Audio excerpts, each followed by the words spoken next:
Two. Two, check. Check 2, hello.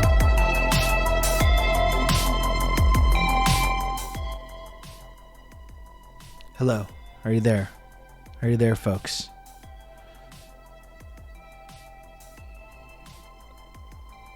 Are you there? Hello? Hello? Hello, McFly? How's it going? How are you all doing?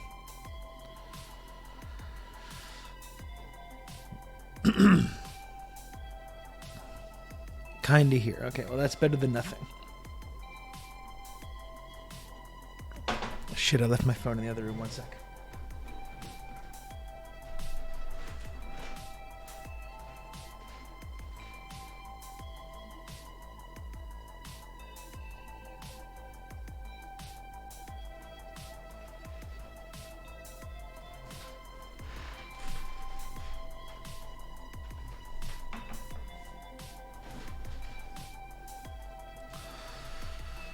Oh, it's going. Well, it's going over here too. It's going. I'm if you're wondering how I'm doing physically, thank you for asking. First of all, back feeling okay. I don't think I somehow managed to not fuck up my back too badly when I fell on the ice yesterday. It definitely hurt. But like I was saying yesterday, it was this perfect textbook flat back bump on the concrete. It didn't feel nice, but I don't think I like wrenched anything or twisted anything or slipped a disc or did any of that bad stuff. No nerve stuff. Nothing like that. It was just kind of unpleasant.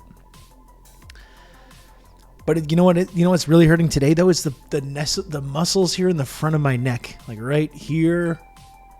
And in my stomach too, my stomach muscles, my rippling stomach muscles. Because I think I clenched to not smack my head back, like my body clenched up when I fell. So I think it's just like all up here, all the muscles up here.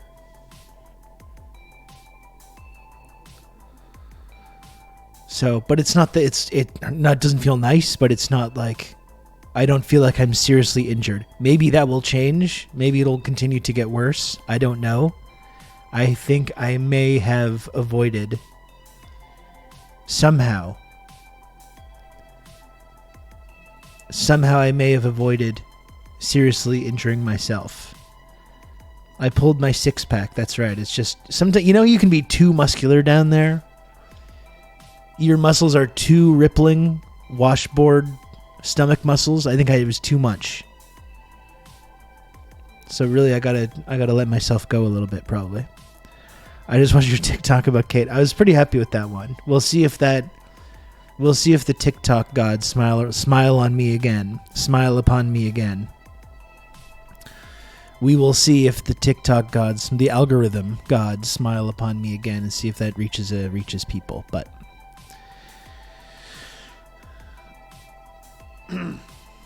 it was pretty good. It was pretty good though. I was pretty happy with that. They released another doctored photo. I mean, I saw the one of her in the car. I saw the one of her in the car, which I don't know if it's doctored, but she's literally she's facing away and looking all like forlorn. Like it's just, I feel like it's intentional at this point. Like it has to be, right? It has to be intentional now. Now they're just intentionally feeding into it. They're like, oh, you want a non-doctored photo? Here you go. And it's just someone who may or may not be her, just looking out of a window in a car, just like forlornly looking out the window in the other direction.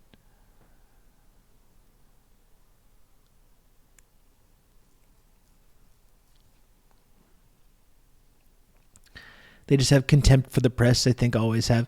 This does seem like almost a unique effort to completely fuck with people.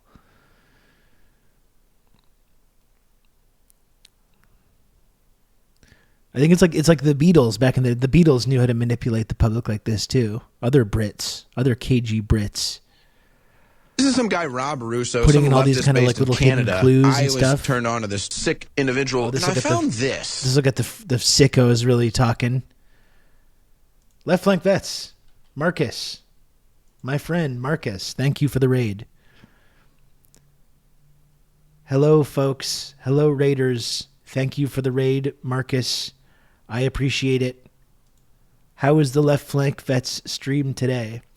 We're talking, I know everyone's got all their synapses firing right now over the British royal family. I know Marcus as well, big British royal family head.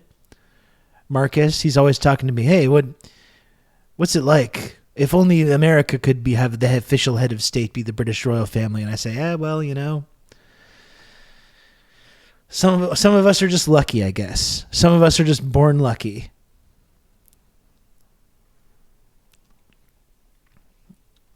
And I get to have these people on my money. You know, I get to have them as my heads of state. We got school. I went to Prince of Wales Elementary School in Brockville, Ontario.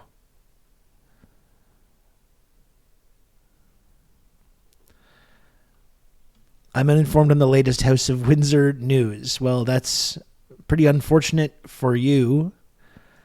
If you want to know what's been going on, I did summarize it in this little TikTok that I just made. I'll put that on. I am still my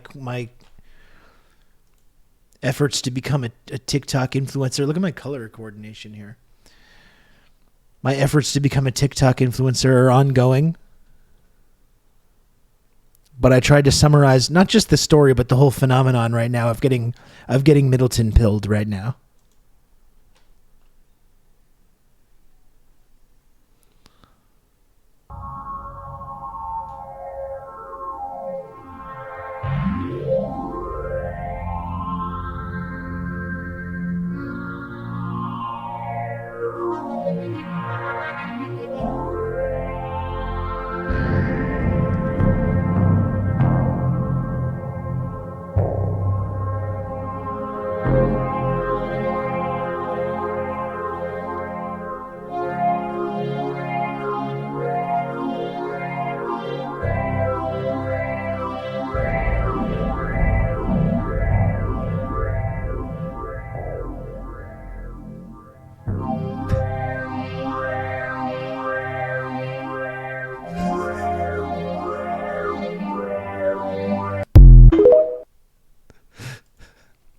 No, it's not.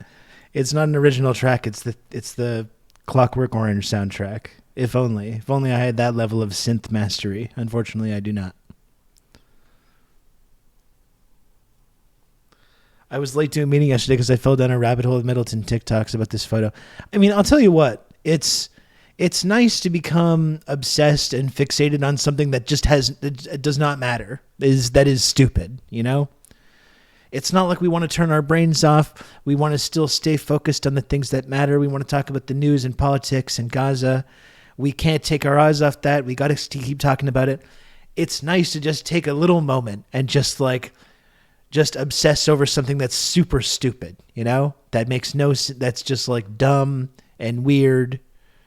That doesn't have any implications towards anything. If it doesn't matter, why did I stay up all night thinking about it? I guess it matters to some people.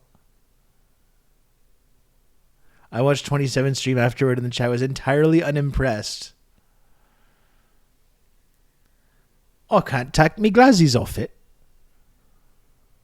I'm often saying things like that.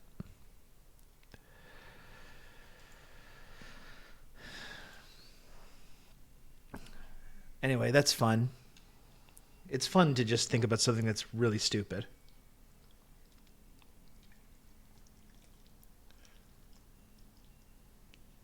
I got some noodles. If you don't mind me, I got some noodles to eat. Oh, this'll be... What about this?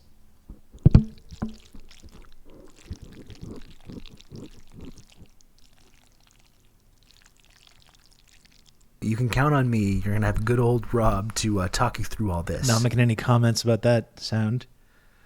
Don Dargzoni, thanks for a gifted sub.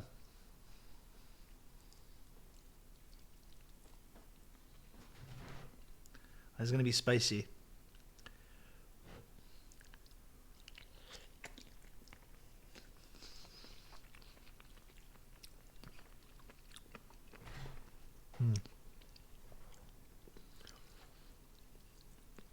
These are the you can count on me. the You're gonna have good old carbonara Rob to noodles. talk you through all this.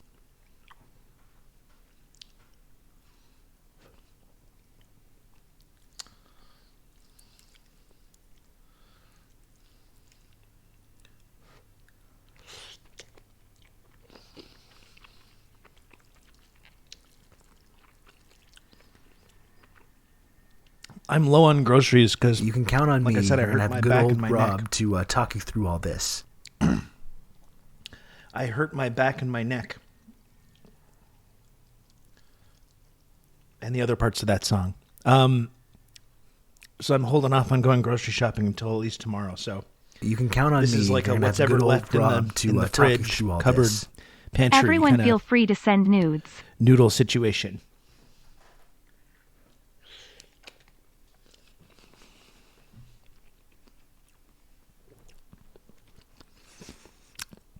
Your neck, your back, and what else? Just those two things. You can count on me. You're gonna have good old Rob to talk you through all this. Just those Ooh, two things. So spicy and slurpy and inspiring. Don Dark Zoni, thanks for another couple gifted subs. Thank you, Blursid, for the 9 months. That's the stream baby from Blursid. Thank you, Blursid. And thank you, Crackle Bear, as well, for the 30 months, tier 1. You can count on me. And You're yeah, gonna have good the old Bulldog Rob is just to talk you fantastic. through I make all them all the this. time. My new C and my snack. Thank you, Take Chiaro. Thanks for the 19 months, tier 1. I appreciate it. Yeah, I really like these Bulldog noodles. It's funny because I got the 2 times spicy noodles to eat as like a challenge on stream, right? I want as like a challenge. I would eat these super spicy 2 times spicy Bulldog noodles, but I've used them in my actual meals a couple of times since then, and it's really nice if you make some like meat and vegetables and stuff, and then add the super spicy noodles to it. It makes this nice balance. I've been making that quite a lot, and it's very enjoyable, honestly. I have some of those as well, Cinnamon Challenge. I've got some of those in the pantry right now. Those are really excellent as well.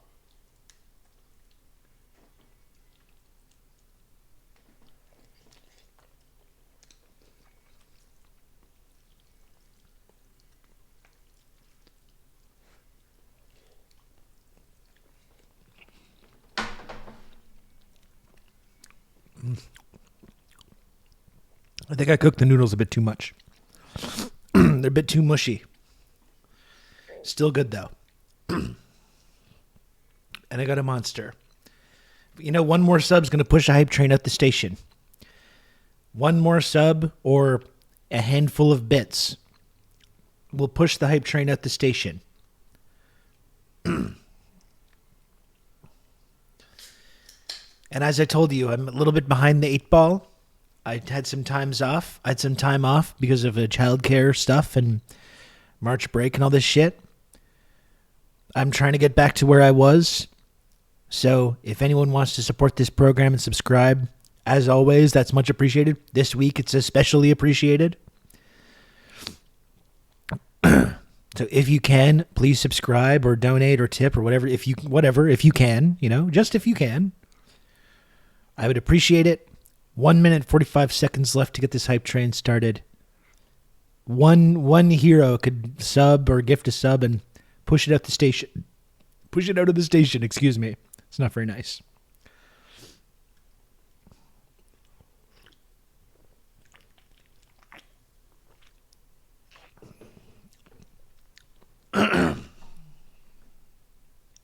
We simply use the computer to mark up the size of the Perfect account. Speller, thanks for the 200 bits.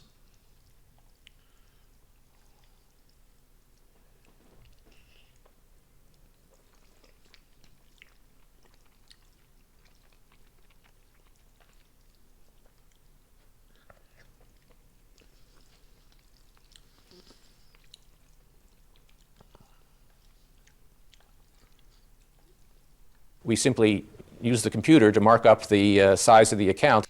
I haven't had noodles in years.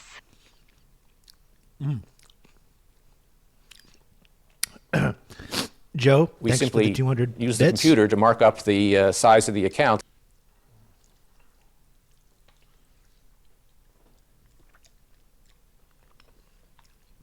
Thank you, Vlad, for the 300 bits.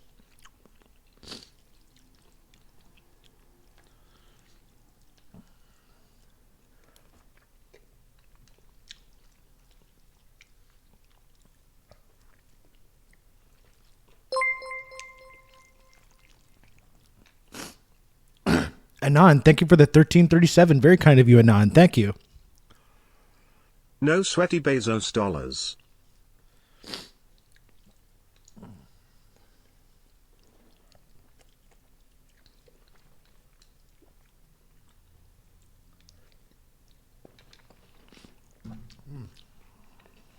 Okay. Oh, Blursid, thank you for that. I appreciate that, Blursid. Thank you.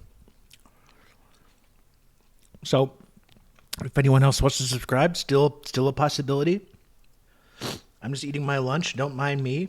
This is everyone's favorite content. When I eat my lunch, this is very spicy, but it's quite nice.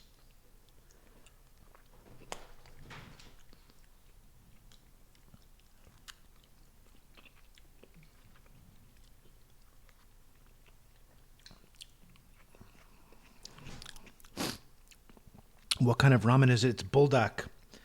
Buldak carbonara.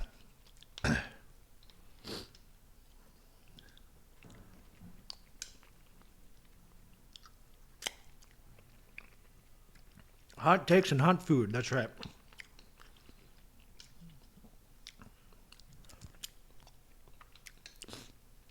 Now, don't all subscribe all at once. I'm sure like we can get at a level 2 of this hype train, right? Surely we can. Surely we can get at a level 2. Pathetic level 2. I'm positive that we can.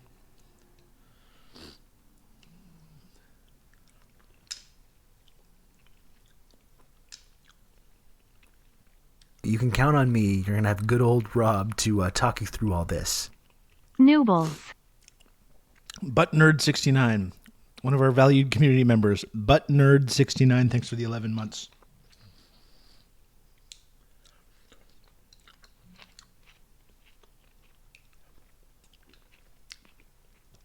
Through the power of friendship. And we don't want to leave it on 88%. That's the Hitler number.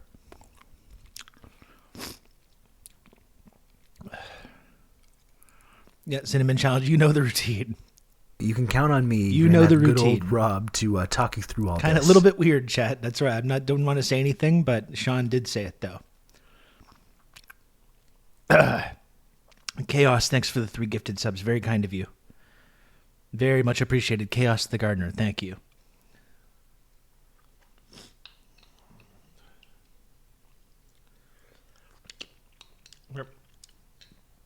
Let's see if I can eat this last little bit without just getting it all over my face and spilling it all over myself.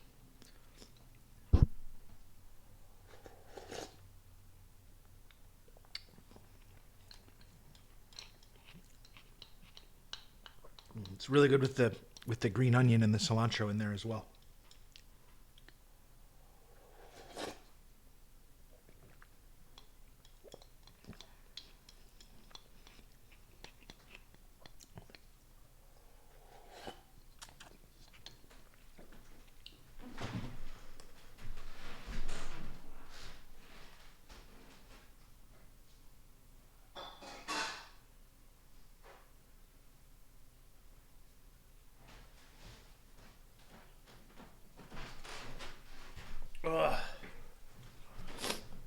You can count on me. You're going to have good old Rob to talk you through all this.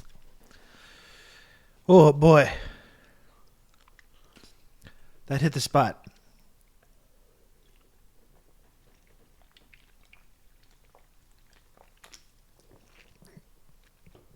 Wee. Don Dark Sony, thanks for another gifted sub. Very, very much appreciated.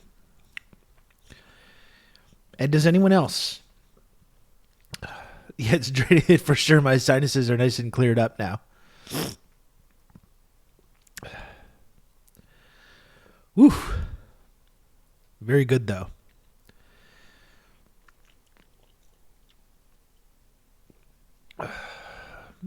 Does anyone else want to support this program? And I know, again, we just got rated by Left Flank. I know this is the most computer to mark up entertaining the and engaging size of the content. account.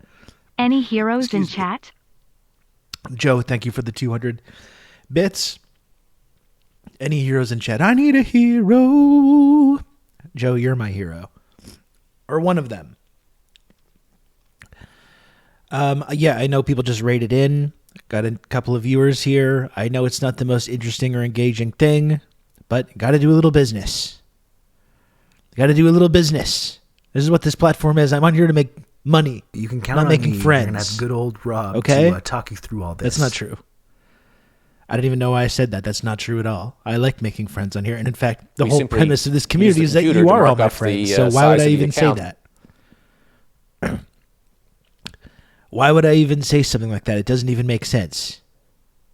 I'm running a business here. You can count on me. You're going to have good old Rob Max, to talk thank you for the 2 gifted subs. I appreciate that, Max. Thank you so much. Thank you, Cicero Fields, for the 100 bits. You can count on me. You're going to have good old Rob to talk you through Thank you, all Don this. Dark Zoni, again for another gifted sub. And another. Jesus, my goodness, Don Dark Zoni. I really appreciate all the support. You're going to have good old Rob to talk you through all this. Don Dark Sony, thank you. And thank you, Sunny Sola, as well, for 2 gifted subs.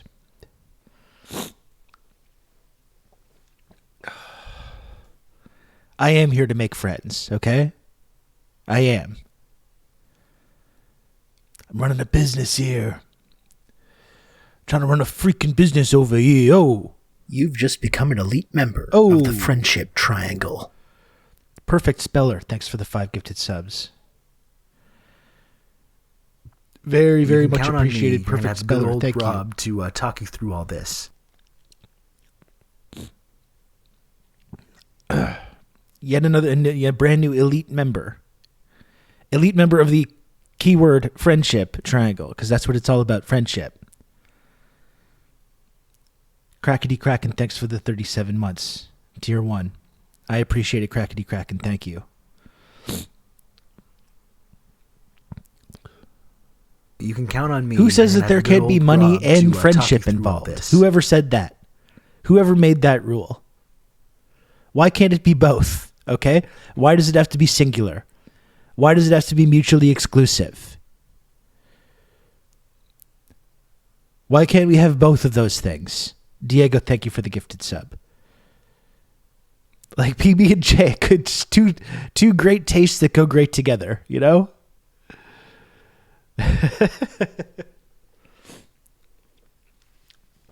So I've really got to blow my nose.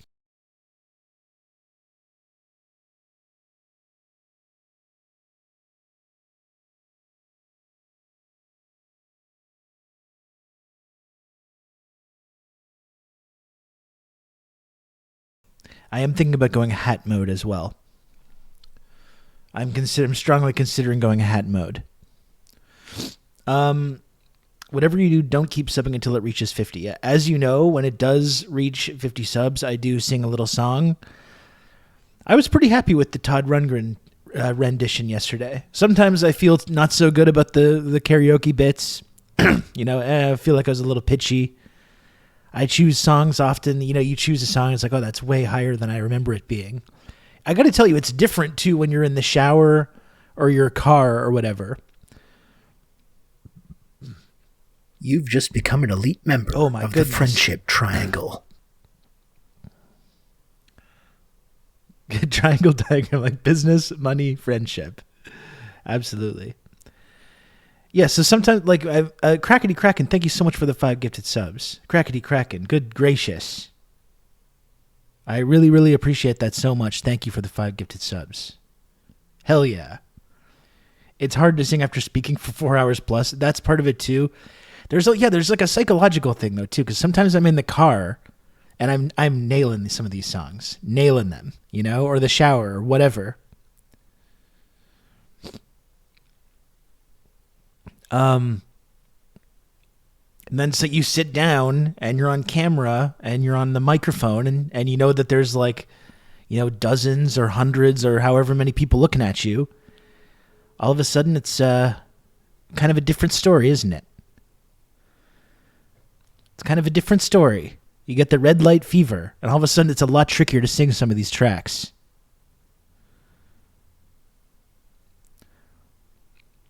You can almost close up shop for the day, but I'm not going to be doing that. I am going to stay for my full 3 hours. I've considered for a while expand. Like I feel like the show should be 4 to 5 hours. It's hard. It's hard. Once I get that 3 hour mark, it becomes difficult to continue. I got to say, I don't know how some people do it. I'm going to stick around for my contractually obligated 3 hours, even if we hit the sub goal, which is entirely possible, because we got 1 minute and 15 seconds left of this hype train. Only 6 subs to go to get to the goal. You can count on me. You're going to have good old and now Rob only 5 to talk you through all this. I can practically already smell my P badge. TRRS Friendship Triangle. Relic, thank you very much for the prime. 23 months, 1 month, one little measly month away from the 24-month, 2-year golden sub badge. Have you considered starting earlier so that the 3 p.m. sleepies hit at the 5 hour mark? Yeah, I've considered it many times. I think, what did I say at the beginning of this season? I was like, oh yeah, noon at the latest. Okay, that's the new start time. 12 p.m. at the absolute latest. And I was like, I'm going to be going 11, maybe earlier. We'll see. And then I think I made it about 2 days with that ethos. I think I made it about 2 fucking days. You said new year, new Rob. I did say that, and I have failed.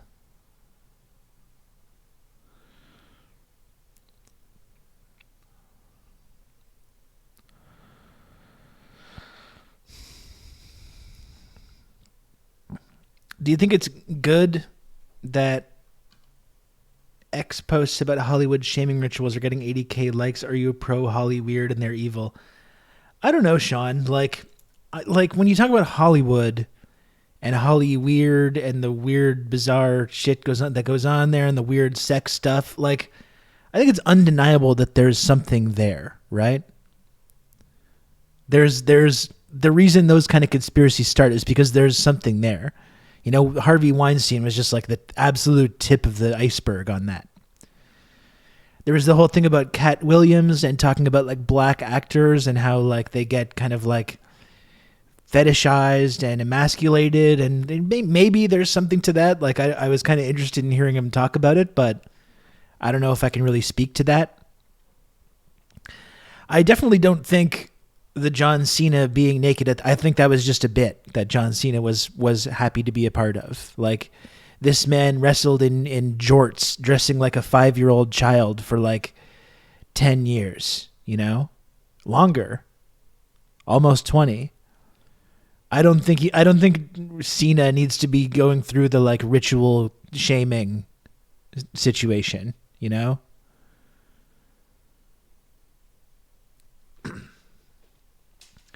People are genuinely getting more paranoid. That is for sure. They're getting way more paranoid.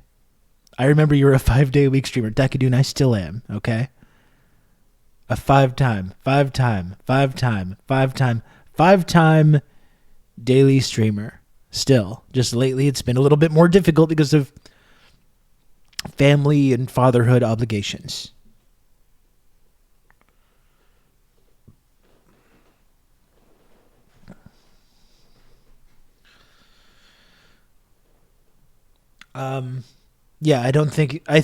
So that's it. I don't think John Cena was being part of the Hollywood shaming ritual. It's absolutely true that people are becoming significantly more conspiracy minded and paranoid, and that obviously not us. The things we become conspiratorial and paranoid about are like real things rather than fake things. That's the big difference. That's the big difference. When we become conspiratorial and paranoid about something, it's because we're right and everyone else is wrong.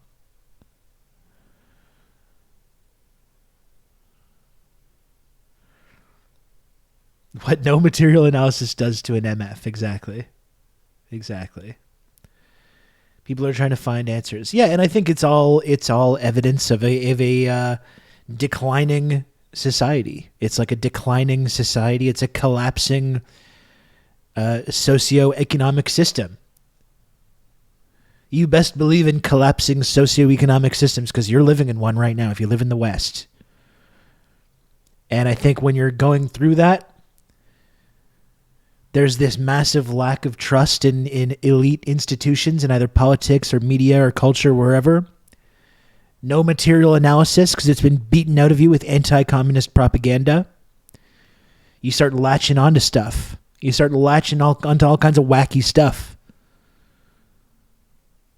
The WEF conspiracy is a great example of it. And like it's like all these conservative guys believe in this whole like WEF conspiracy theory, but they still won't blame. They don't realize that things like the WEF are offshoots of like neoliberal capitalism that all of their fucking political heroes helped invent, you know? And all these people are the people that are the most obsessed with the World Economic Forum are the most anti-communist people. Yeah, they're thinking they were the WEF for communists. Yeah, great job, guys. Yeah, really great analysis there. Really great analysis. You really nailed it.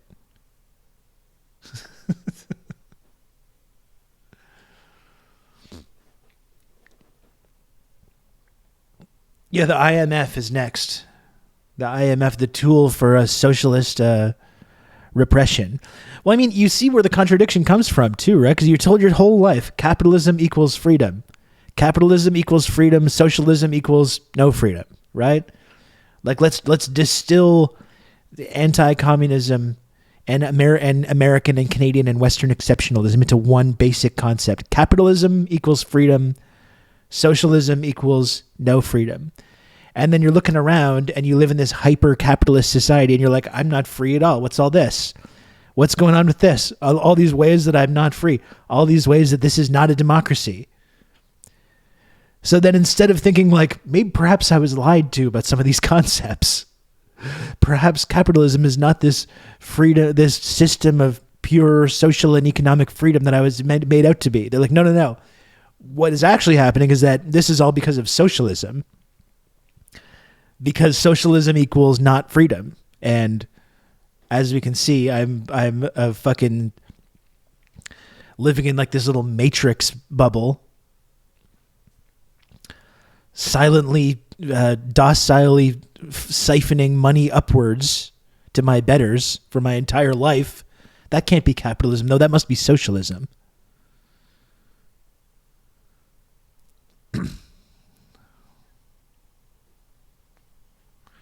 What's this regime build?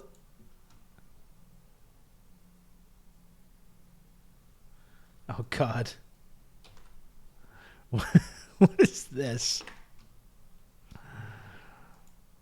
What is this now?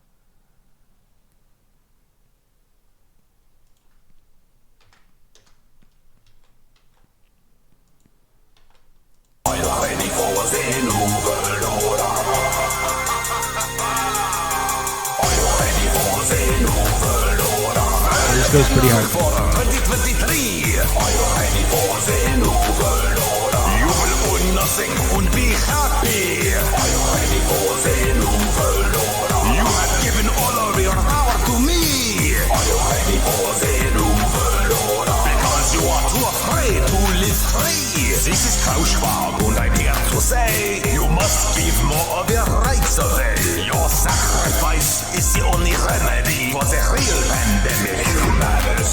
We must prepare an angrier world as Agenda 2030 is unfurled. You will eat the bugs living in the metaverse. You will comply and it will get worse. Are you ready for the new world order? No more human rights or borders. We own you, your sons own daughters.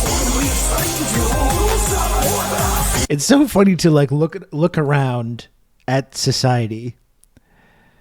You look around at society and like the person, the mastermind, the person you've decided to fixate on, of all the like elite, powerful people that have this huge influence in our lives. Oh, it's Klaus Schwab. Oh no, not Klaus Schwab. What's Klaus Schwab going to do to me? Oh my goodness. This is the real puppet master, not Klaus Schwab. Like, really? Of all the people to be like angry at and like paranoid about. And a lot of this shit that they're talking is Klaus Schwab in the room with us right now. A lot of this shit that they're talking about too, eating bugs and like the metaverse and all this stuff. Like, they're talking ultimately about a future where we're going to live in a biosphere that's been destroyed by climate change, which has been caused by capitalism. You know? So like all this nightmare future that like they're kind of get hints of the nightmare future that we're headed towards. All of this is caused by capitalism. All the dystopian, dehumanizing solutions to it are going to be caused by capitalism. And it's like they can't wrap their minds around this, that this is the reason that this shit is happening. We make the problems, then blame you. I mean, that's part of it, but yeah, but you could say that about the oil and gas industry and the weapons manufacturing industry. Are two industries that have way, way more power and influence over how free we are, and way, way more power and influence about what our fucking New World Order future is going to look like than Klaus Schwab. Oh, no, Klaus Schwab. Ooh. You know? Klaus Schwab. Imagine your no, I'll tell you after.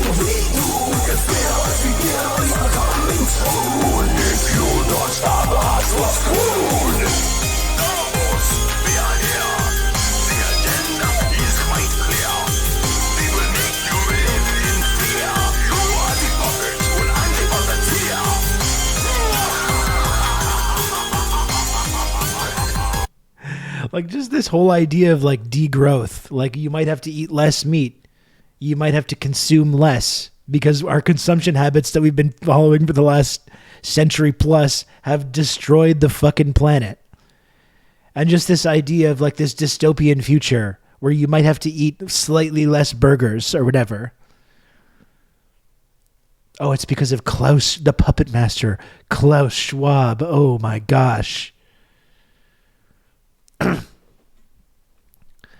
I did not think it was possible to be racist against Germans, yet here we are. Well, that's the thing, and I get it, you know? I get it. Believe me. And like the World Economic Forum is indeed it's an arm of the like ruling class capitalist elite. It's not like we don't need to defend Klaus Schwab or the World Economic Forum, just fixating on that as if that's the man behind the curtain. Like, that's amazing to me. All these same people. Like, what is this line? What is this line?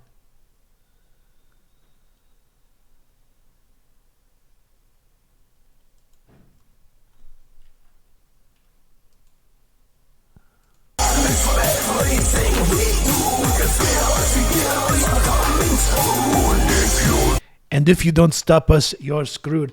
Well, you know what these people should do? They should go protest some of these cop cities that are being built, either in Atlanta or all the different cop cities that are being built around the fucking country and around the West. Why don't you go protest the cop cities?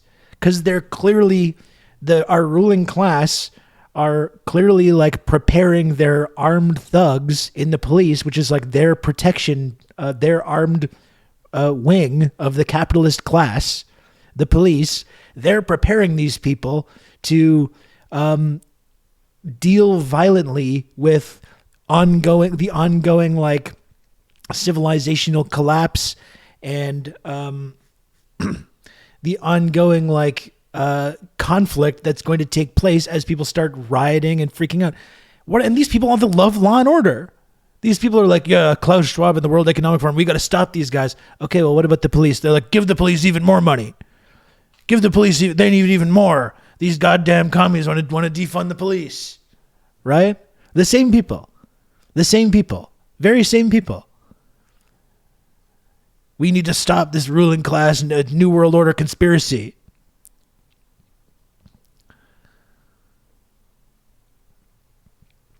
And then you mentioned taking money away from the police, and these people lose their fucking minds. Yeah, they think that's it. They think stopping it is just voting for Donald Trump. Cop cities protect us from the socialist 15-minute cities. Oh, no. The idea of living in a city where I can just walk for 10, 15 minutes and get my goddamn groceries.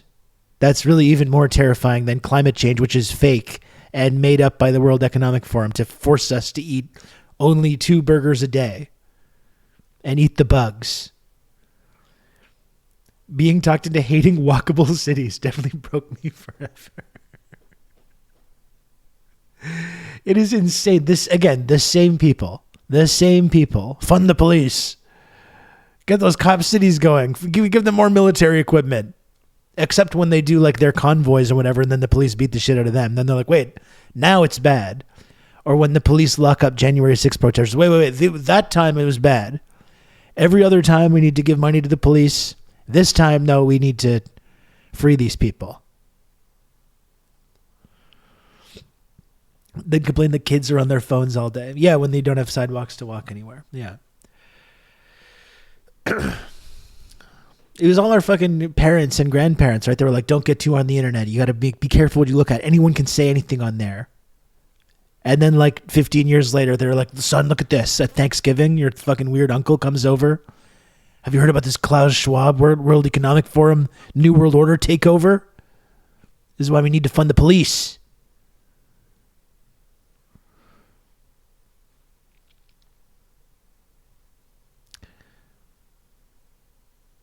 I watched 15-minute cities go from a niche urban planning buzzword to the center of a crank conspiracy theory. Well, this is what I mean. Like these people are freaking the fuck out over very like tame, banal, boring, urban, progressive, like climate policies and city planning initiatives, right? We haven't even done anything crazy. We haven't even started the revolution or the re-education camps or anything like that.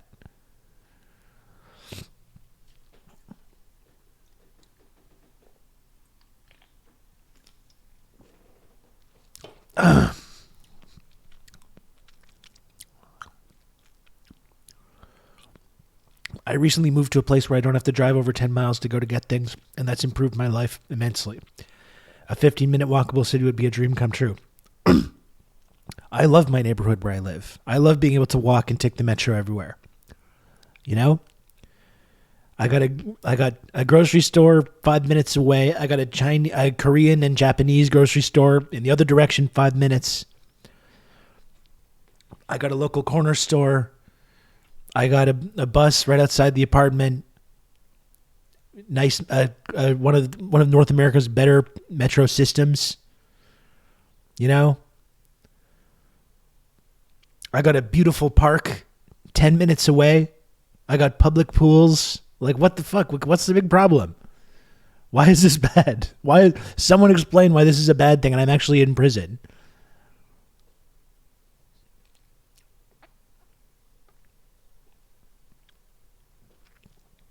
Yeah, like Sean's saying, is worshiping at the altar of making cars as necessary for all aspects of life as possible. Again, we talked about the 15-minute scene people, the same people. I demand to spend 45 minutes a day in traffic. That's my God-given right to sit in traffic all day. That's when I communicate with my children. Sir, it's not. That's not true. You don't communicate with your children at all. You certainly don't do it then. You're miserable. You're miserable sitting in your goddamn car every day and you don't even realize it. You think the 15-minute city is a prison? You've trapped yourself in a prison. You've trapped yourself in this suburban prison of big box stores and concrete and parking lots and SUVs. You don't even know your neighbor's name. You've lived there fucking 12 years. You're terrified of going anywhere in any kind of urban center. You think it's some hotbed of like, some kind of like apocalyptic hotbed of crime. And you're telling we're the ones living in a prison.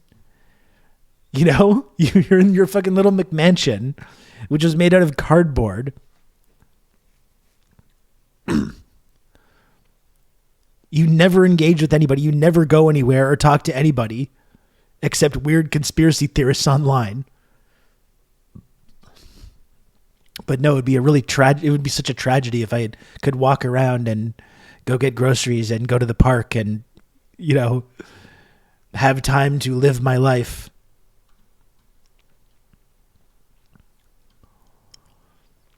And like you said, Moss, terminally car brain and don't realize that less people driving overall is better for the people that want to keep driving. Yes. The more cars we get off the road, the less traffic there is. They're like, no, the more roads we build, the less traffic there's going to be. Something that has never been proven true in, almost a century of this kind of urban planning.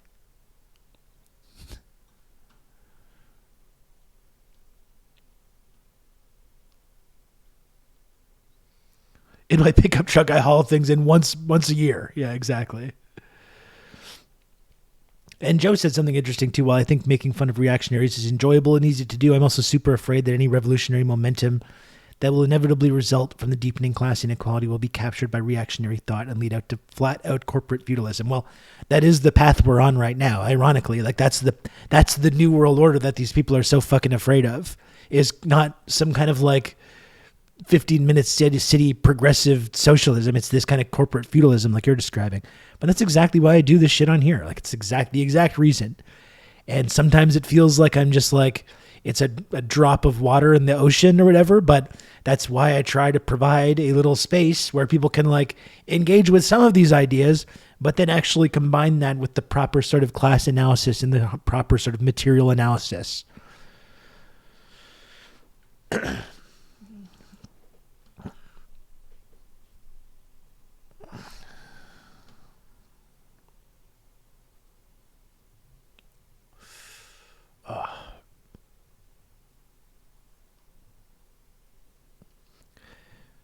Suburbia and the nuclear family were popular because they de-emphasize community and encourage isolation. Yeah, exactly. Oh, fuck my neck.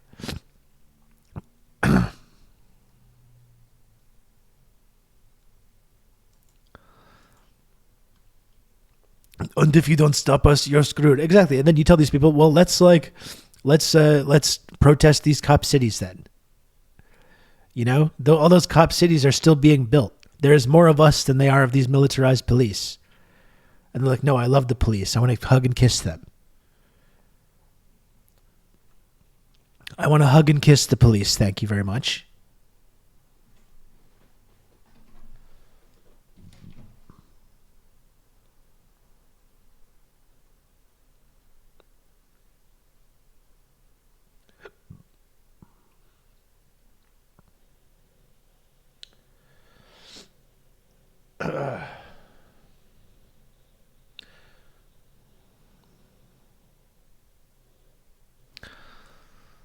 We simply use the computer to mark up the size of the account. Just one more lane, bro. I swear it will fix everything. Please, bro. I swear it's different this time. Just one more lane, bro. Thank you, Joe, for the 200 bits. Yeah. These people are just not... It's sad, it's sad. You see people latching onto this kind of thing, and you understand why it's happening, right? Because people are alienated, because people recognize that our system is broken.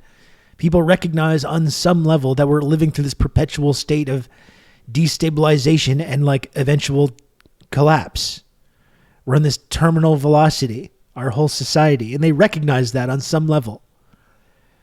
But they just can't quite put their finger on what the problem is, because they have no class analysis, because it's been beaten out of them with the stick from the moment they're little kids.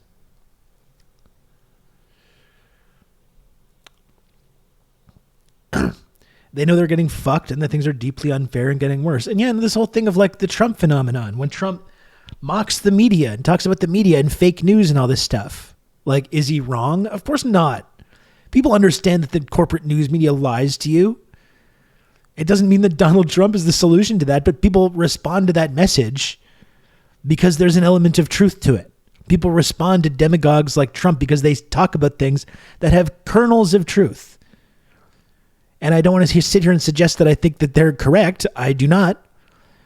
But they do have kernels of truth when they talk about the media, when they talk about our kind of ruling class, or the Democratic Party being total hypocrites, or liberals just in general being total hypocrites.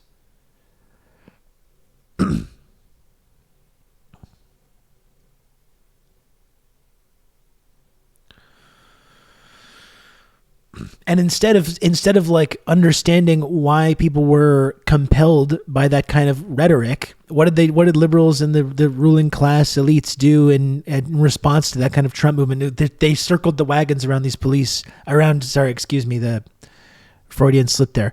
They circled the wagons around these media institutions, be like, how dare you, sir? How dare you suggest that our media is anything other than totally open and honest and filled with integrity and intrepid journalists, you know? Instead of saying, like, perhaps there is a problem here. Maybe this is why people are responding to Trump, talking about how the media is the enemy of the people. Maybe there's something to that. Maybe we need to examine these institutions and talk about why people have this level of mistrust with them. You know, it's coming off the Iraq war and the financial crisis and all this stuff. Perhaps you should take a look at why people have this mistrust in the media. No, but instead they're just like, no, our beautiful journalists. How dare you insult our beautiful journalists?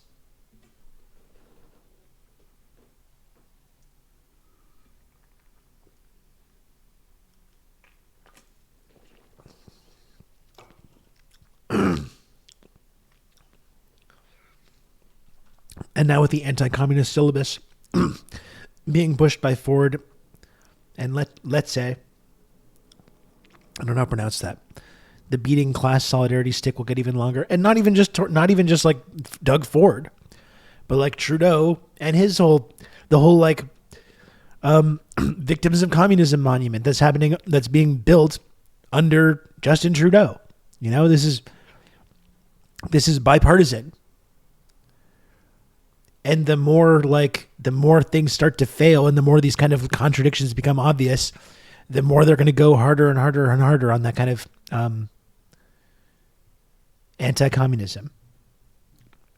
Leche. I didn't think it was like leche, like the milk. I guess it is, though.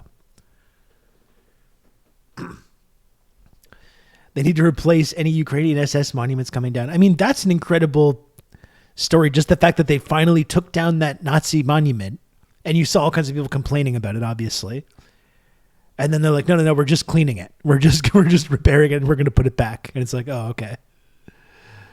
Okay, never mind then.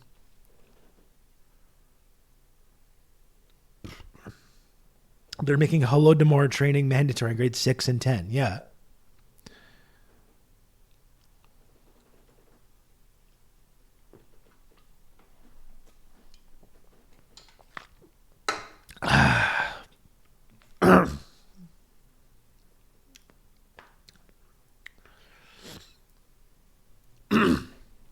Double genocide theory. Double genocide theory is our official curriculum now.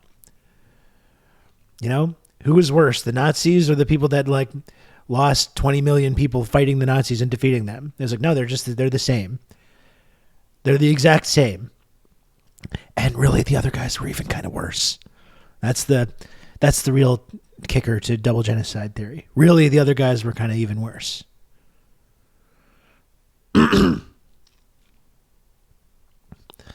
I've always said Trump is partly right. The media is an enemy. They're just not his enemy. They're an enemy of the working class, anti-colonialism in the global south, not for some rich generational fail son. Yeah. Again, they didn't like Trump because he's mean and rude, right? Not because he's actually like a threat to anyone's class interests. Not because he's a real, actual threat to the establishment.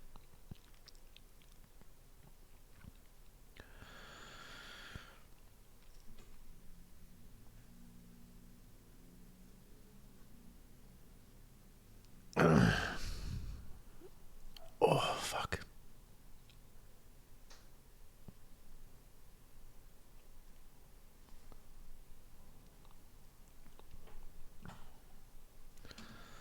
We got a lot of killers.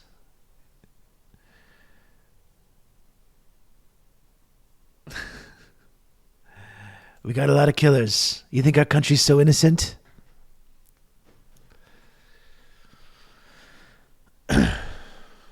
They freaked the fuck out over that. People freaked the hell out over Trump saying that. If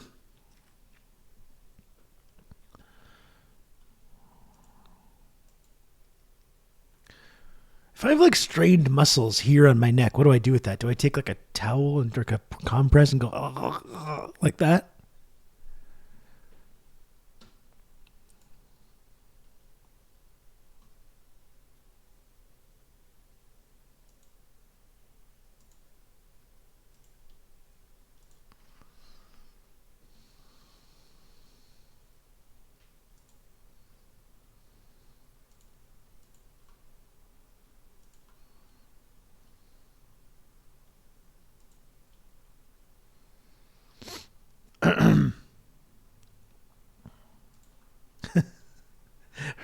Red Scary saw my Kate Middleton TikTok. That was good.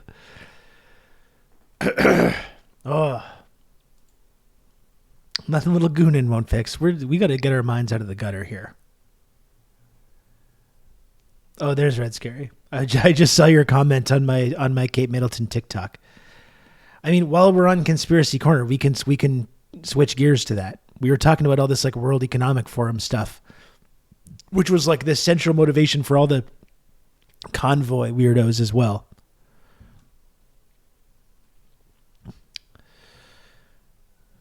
It's just I'm sorry. Just one more time though. It's so funny to build this whole New World Order conspiracy theory out of Klaus Schwab. I find that's really funny generally. Klaus Schwab, the mastermind behind everything that's gone wrong in our society. It's all this guy's fault. Klaus Schwab.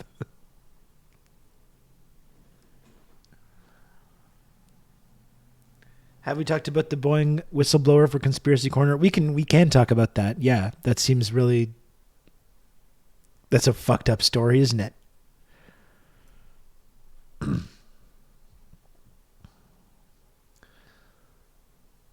Find a beautiful woman to massage it for you. Just massage the front of my neck like this. Oh. Also, rice, rest, immobilize, cold compress, elevate. Okay. Or at least hot bath with Epsom salts.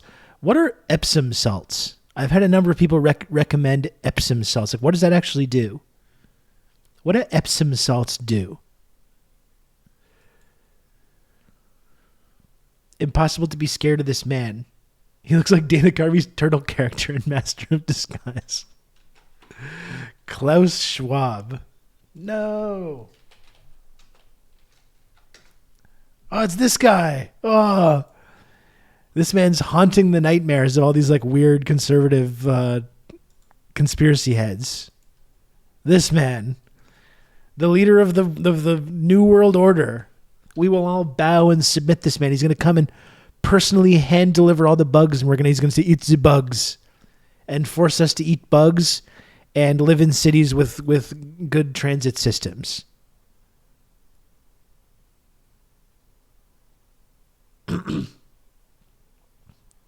This guy, what's he going to do? Look at this man.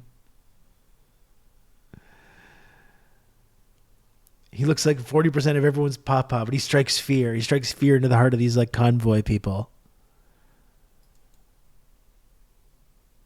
He looks like he wants a cup of sugar water.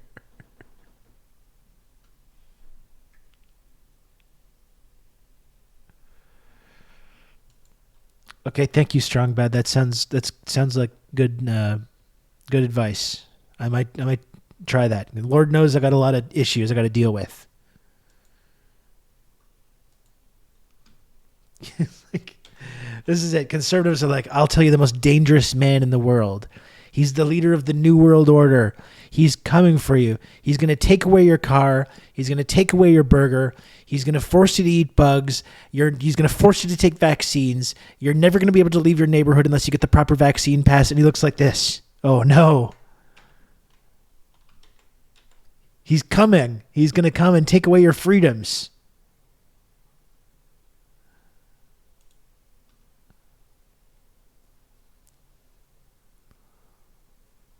Please, sir, spare me. Spare me, please. Let me keep my car. Please let me keep my $90,000 truck that I never use the back of for any reason and live in my shitty gated community.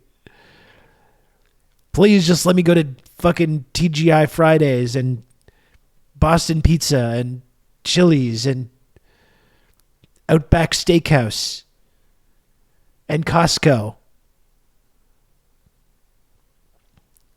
Please, sir.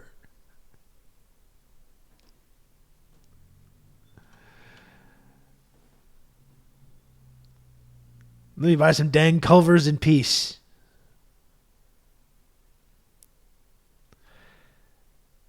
Is that the outfit he wore during the moment of silence for 9/11? Yeah, it is. Yes. It absolutely is.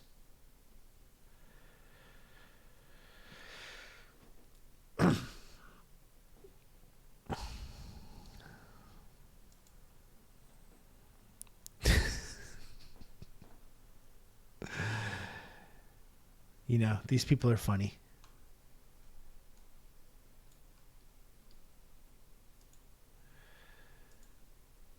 They're very silly people. They always say that jet fuel can't melt shell beams.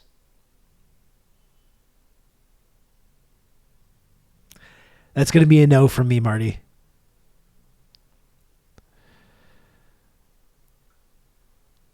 Swing and a miss.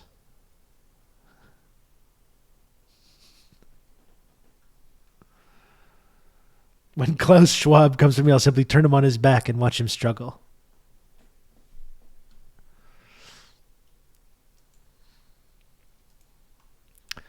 Klaus Schwab. God, what a terrifying individual.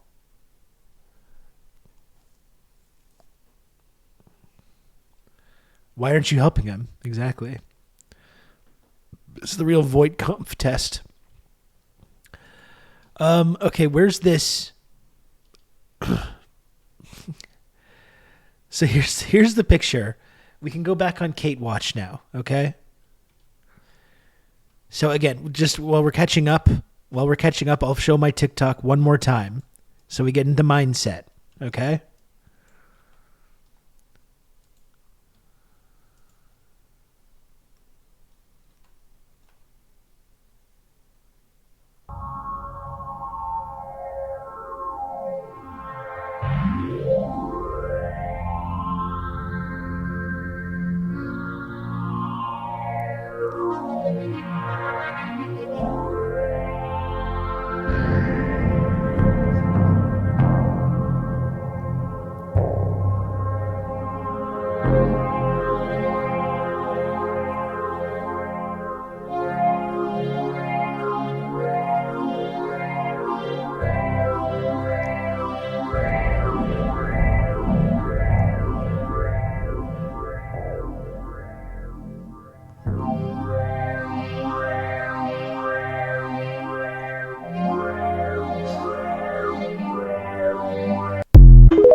So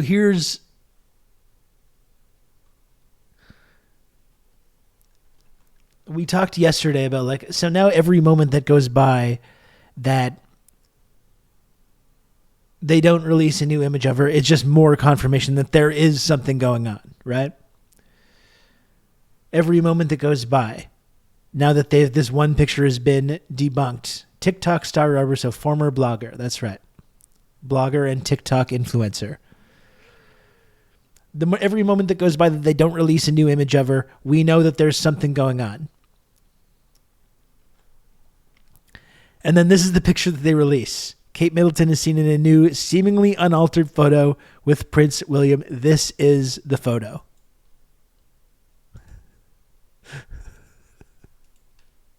This is the photo that they released to prove that there's actually nothing going on. Nothing to see here, folks.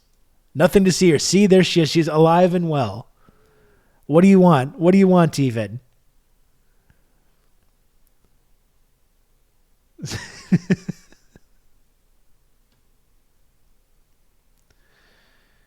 Yeah, I actually know that Husker. Wendy Carlos, who did the Clockwork Orange and Tron soundtracks, and The Shining as well, I believe. The synth stuff anyways.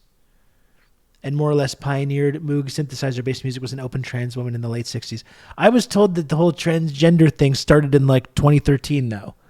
According to our friends that are obsessed with the World Economic Forum theory, they think people just started being trans in like 2014.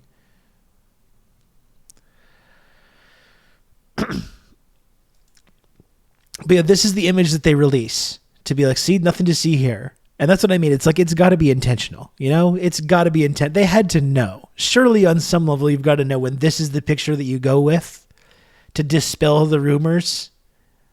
At that point, you're just trying to stir people up into a frenzy. The question is why? Who benefits? That's what we should be asking.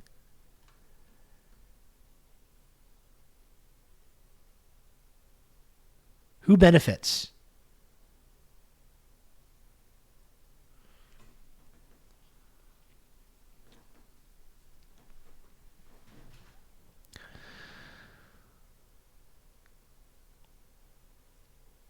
Out gooting, in streaking. Thank you, Barfcast. The Royals are an entertainment company that puts on little shows and skits for us. I mean, that's really all they're really contributing, right? They don't have actual jobs. Like you said, it's just like a whole entertainment thing. It's an entertainment vertical. They sell shitty souvenirs and trashy magazines at the grocery store checkout counter.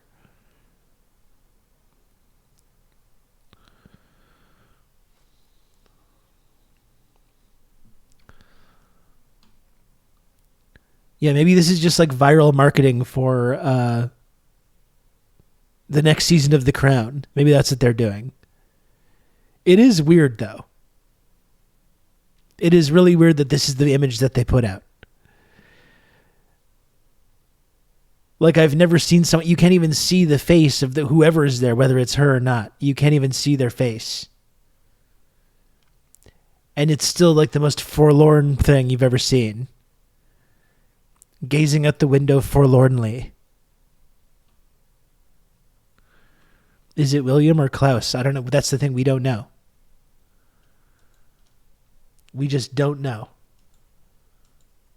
It could be anyone.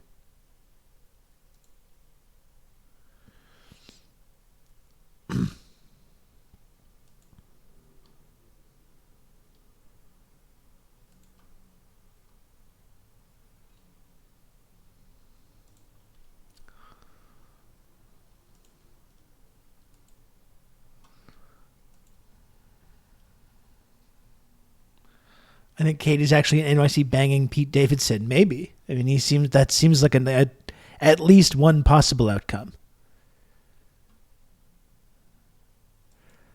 Maybe there was something written on those bricks that she was looking at. You conspiracy nutters.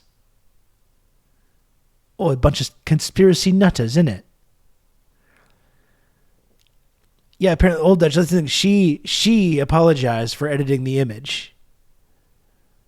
Like it was her, the one that was like meticulously using AI and Photoshop to create some kind of a completely fake family image that she was releasing.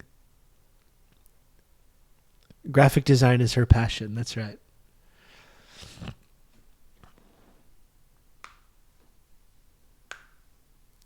He just sitting on her MacBook in iPhoto. Yeah, it's just like what other young mother hasn't slapped a couple filters on an image? We've all been there. You never touched up a photo.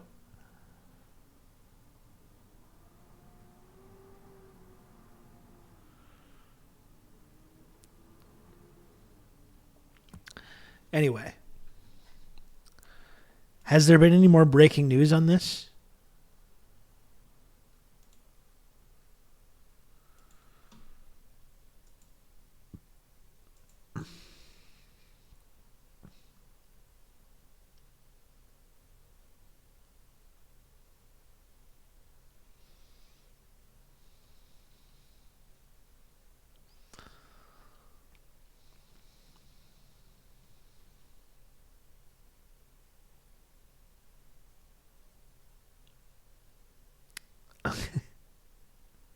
Okay, what the fuck?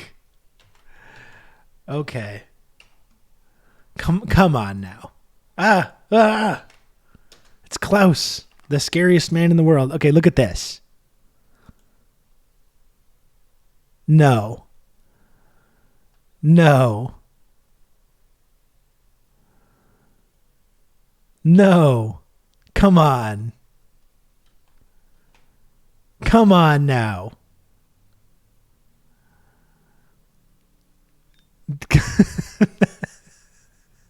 No.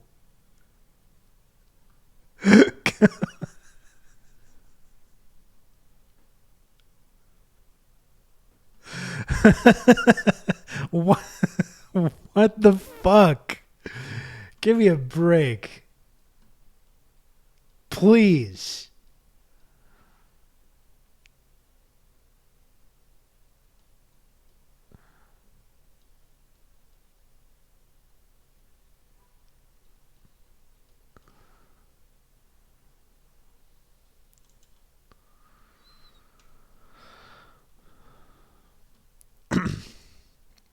Only a hostage-like video will convince me she's alive and conscious. Yeah, I needed today's newspaper. I need her on camera with today's newspaper. That's the only thing I'm going to believe at this point. Even this, I just assumed this was a real picture, but it's like...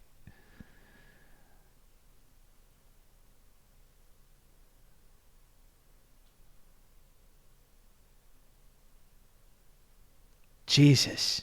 Of course, it can all be photoshopped. With the correct number of fingers.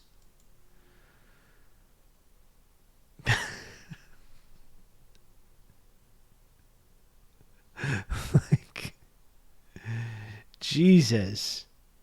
You can count on me. You're going to have good old Rob to talk you through all this.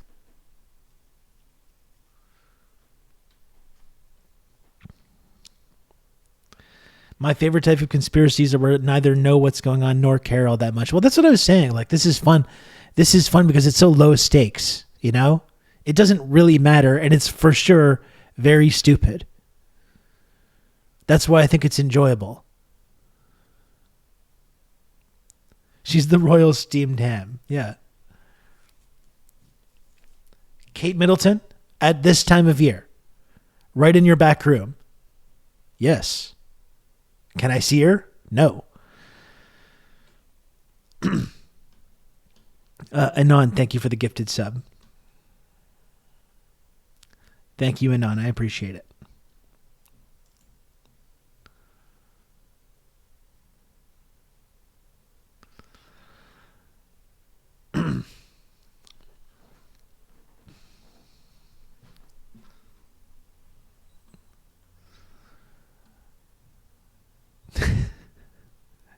Yeah, at this point, like, I don't know what they could possibly release.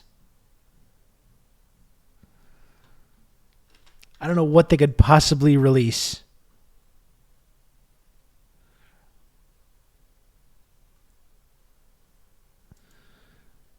Yeah, look, there it is. This is very similar to Kate's 2016 Somme hairstyle and hat.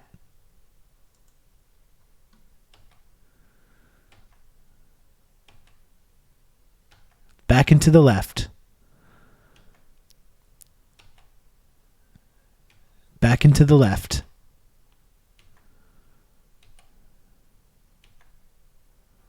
Back and to the left.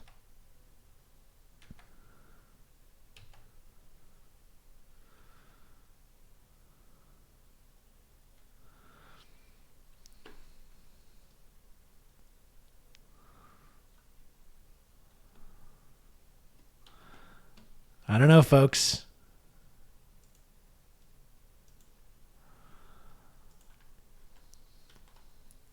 Where is she? That's the question. Where is Kate?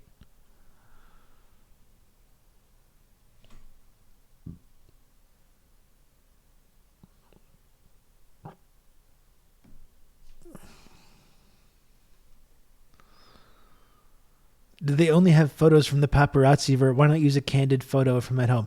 Honestly, nothing about this makes sense. You know?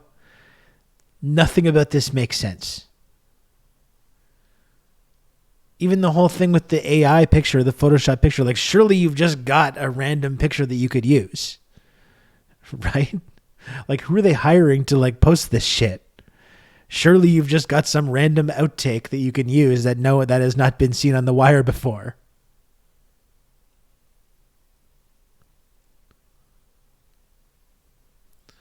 Someone online speculated she might have had part of her bowels removed. It's a long recovery period and embarrassing. Well, that's the thing. It fuels all kinds of speculation when there's obviously some kind of a weird cover-up going on, you know? Some people have speculated all kinds of things. Is she pregnant with some guy's baby? Thomas Kingston's baby? I don't know. Is he cheating and they're soft launching her mistress to replace her and they're going to get divorced like Diana? We don't know.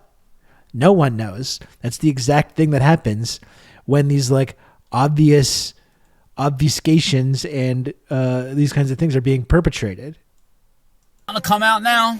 Allegedly, Kate Middleton may have been pregnant with Thomas Kingston's baby. To make matters worse, Thomas Kingston was found dead just a few days ago, locked inside a room at his parents' apartment with a traumatic head injury. For those that don't know, Thomas was in a relationship with Kate's sister Pip Middleton for quite some time. And he stayed in contact with Kate ever since. Even recent WhatsApp messages have been leaked showing Thomas was sending her messages wishing her a speedy recovery in terms of her stomach issues. But did Kate fall pregnant with Thomas's baby, and did she refuse to have an abortion after having 3 children? And then did someone forcibly remove the pregnancy? Again, it's allegedly. So the longer the Buckingham Palace stays silent on this issue, the more speculation is going to run riot. And Kate hasn't been seen since Christmas Day. So something is clearly fucking going on here. He was blatantly murdered. She hasn't been seen since December. There's something going on. Surely there's something going on. Let me know what you think in the comments. As always, I will keep you up to date, for fuck's sake.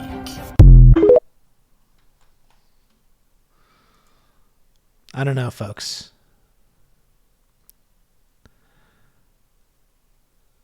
I believe anything you put in front of me in regards to this. Yeah, why not? Why not? Like I said, it's just nice to have a low stakes, stupid thing that we can think about and laugh about for a little bit. What's your level of sympathy for someone like Kate Middleton? Because like surely you've got to know what you're getting into. You know? I don't think it would be very pleasant to be part of this fucking weird family and this weird social situation.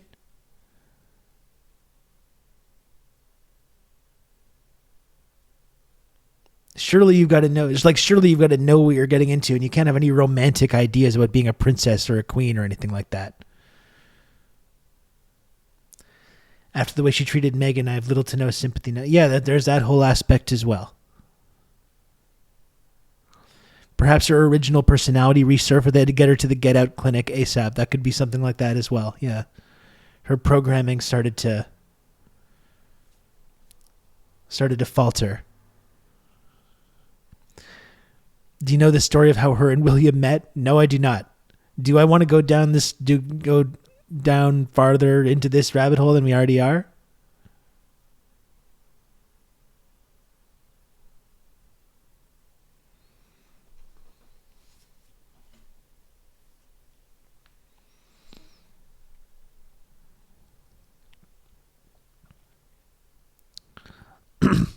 I have the same sympathy as for that business reporter that got scammed. Yeah, that was something else as well, wasn't it? What would be the value of it? Oh, I don't know. Just like purely like just mindless entertainment, I think. We're just basically peasants speculating about the salacious ruling class conspiracy rumors, you know? So it gives our pathetic lives meaning. Something like that.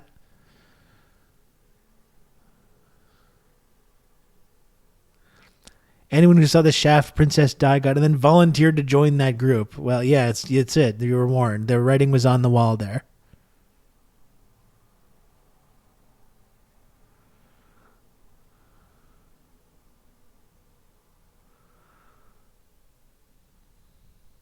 You're talking about your future queen, Rob, and you're laughing. This lady is going to be on my money eventually.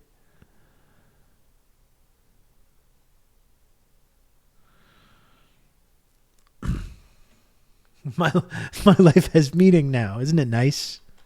Isn't it a nice feeling? I wonder if there's a video on this Boeing situation, because that's an incredibly, like, that's not even really a conspiracy.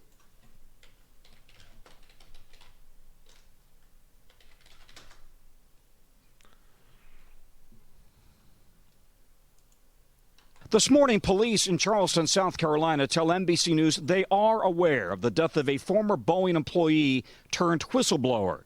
62-year-old John Barnett found dead on Friday from what the coroner calls Also, there's the extremely off chance it leads to a full-fledged regicidal mob storming the palace January 6th style. And I would have no choice but to support that. an apparent self-inflicted gunshot wound. So this is my retirement plaque. Barnett retired from Boeing in 2017 after working as a quality manager for more than 30 years. Since his departure, he has taken legal action against the company, claiming he was retaliated against for raising safety issues internally, issues that Boeing denied at the time. Back in 2019, Barnett sat down with Today, describing a haphazard safety culture at Boeing. From day one, it's just all been about schedule and hurry up and just get it done, push the planes out. We're behind schedule. You know, we don't have time to worry about issues that y'all bring up. In 2017, the FAA released a review upholding many of Barnett's concerns. With regards to his sudden death, the company released a statement writing, "We are saddened by Mr. Barnett's passing, and our thoughts are with his family and friends." Production standards at Boeing are under intense scrutiny following a series of troubling incidents involving Boeing planes. The latest on Monday, when a 787 from the South American airline LATAM apparently dropped abruptly mid-flight from Sydney to Auckland, injuring at why least does this 50 keep happening? passengers and Red crew Scare, it's an members. interesting The point. airline says it's unclear what caused the strong movement on You the got flight. wheels falling NBC off. News has also confirmed the Justice Department Doors falling has off of launched planes. a criminal investigation into Boeing following the blowout door plug on a 787 MAX 9 in January. The NTSB determined the plane left the Boeing plant without critical bolts that hold the plug in place. A scathing new FAA audit also found Boeing failed to comply with its own quality control procedures. We're working with Boeing and demanding that they come up with a very detailed plan within the next 90 days to fix the quality issues that are out there. Tom, we've also learned new details about that FAA audit. What do you know? Yeah, that's right. So according to a slide presentation that was reviewed by the New York Times, Boeing failed 33 out of 89 FAA audits. Yeah, can you imagine 33 what out was of happening with 89 Chinese failures planes, and the over a whistleblower ended up 6-week dead. period. NBC News has not seen the slides ourselves. Spirit Aerosystems, which makes the fuselage for the Boeing plane, also failed multiple audits. And in one case, auditors saw mechanics using a hotel key card to check a door seal. Other mechanics were seen applying liquid soap to a door seal as part of the fit-up process. Boeing told NBC News this morning, quote, "We continue to implement immediate changes and develop a comprehensive action plan to strengthen safety and quality and build the confidence of our customers and their passengers." And they have some work to do. Savannah? Absolutely, Tom. Thank you very much. Hey, thanks for watching. Don't miss the Today Show every weekday at... You can count on me. You're going to have good old Rob to talk you through all this. Love to fly in a plane that is definitely all the way finished. Pathogen, thanks very much for the 22 months tier 1. I appreciate it. The last plug always goes, yeah, thanks for watching. Chipper Al Roker comes in after the story about the whistleblower being found dead.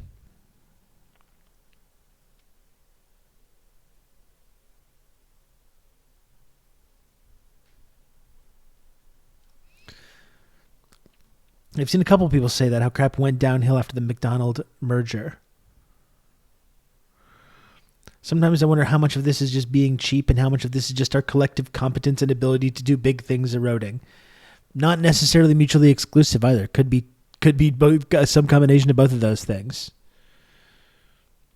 We're cutting every single corner that we can which includes like the ability to like training people to like do their jobs properly.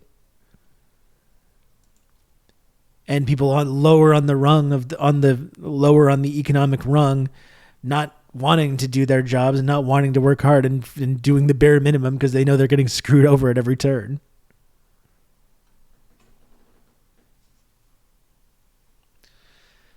Day 3 of orientation, use all the bolts to install stuff. All bolts, underlined. Increase profit and spend less on labor. Yeah, for sure.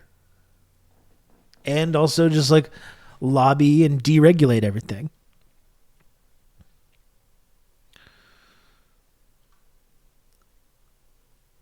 The people manufacturing parts in shell companies are hungrier and out of it. Yeah, and it's all outsourced as well, right? The majority of the FFA is based in Oklahoma City, and that used to be a really good job with competent staff, and now everyone I know that works there is a goddamn libertarian Odinist. Maybe that's part of the problem as well. Can't wait for competent pilots to leave the airlines because they aren't safe, and then lower the requirements for a license, and we have speed freaks flying us everywhere.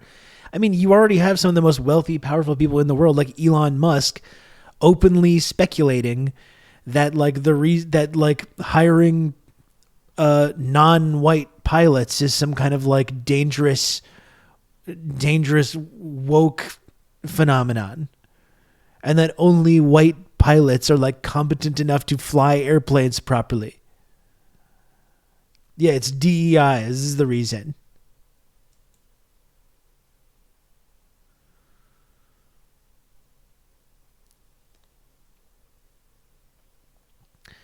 I live in South Bay, LA, where all these companies and their engineers are headquartered. It was absolutely the merger and the shift from engineering-centered to profit-centered business is the issue.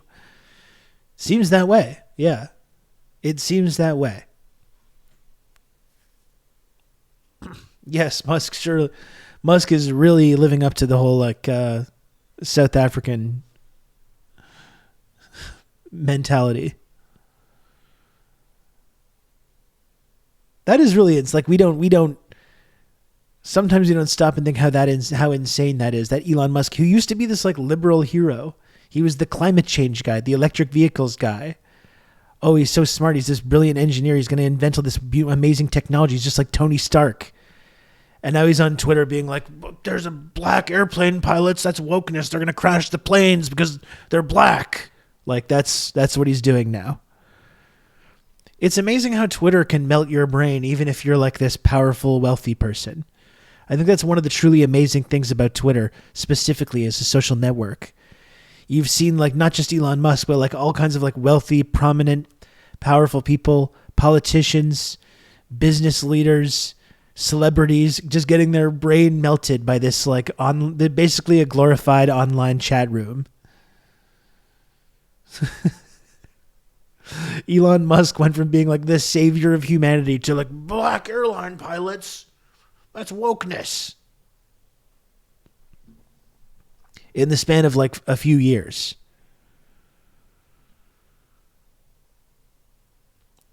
Is Twitter melting his brain or is his mask slipping? I think it's a combination of both. I don't think he was ever like a nice guy and now he's become not a nice guy.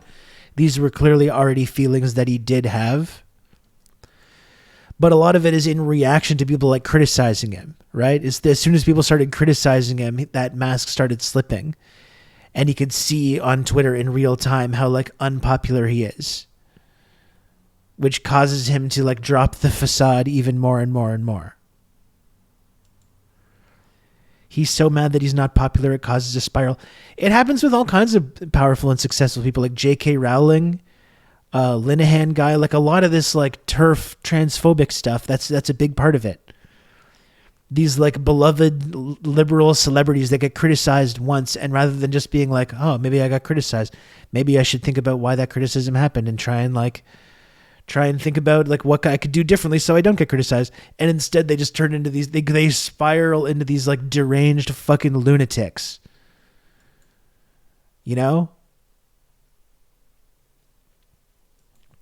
Like J.K. Rowling literally could just be one of the most beloved public figures and children's book authors in history. And now she just sits there every single day tweeting like psychotic gender shit. She spends every moment of every day thinking about and talking about that.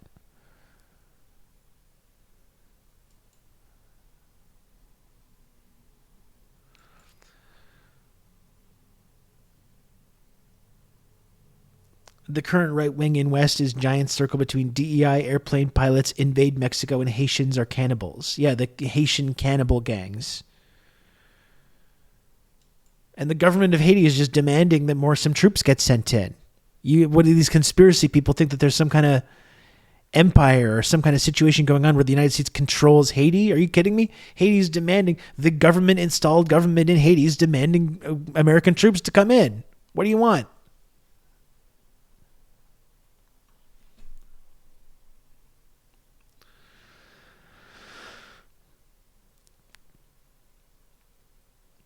Musk thought that being rich would make people think he's cool, and it didn't. Well, it did for a while. Like, if I remember, the way I remember it was Musk started to be criticized because after Trump was elected, he went on some kind of business council that Trump was putting together.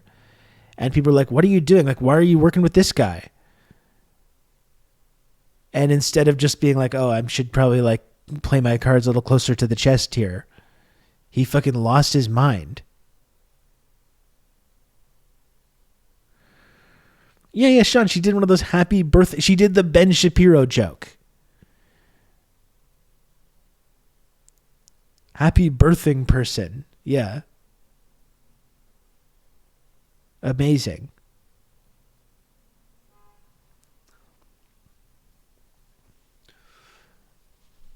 Yeah, and again, the lack of material analysis when it comes to Haiti. Why is Haiti becoming so destabilized? Well, it must be because of these barbaric Haitian cannibals.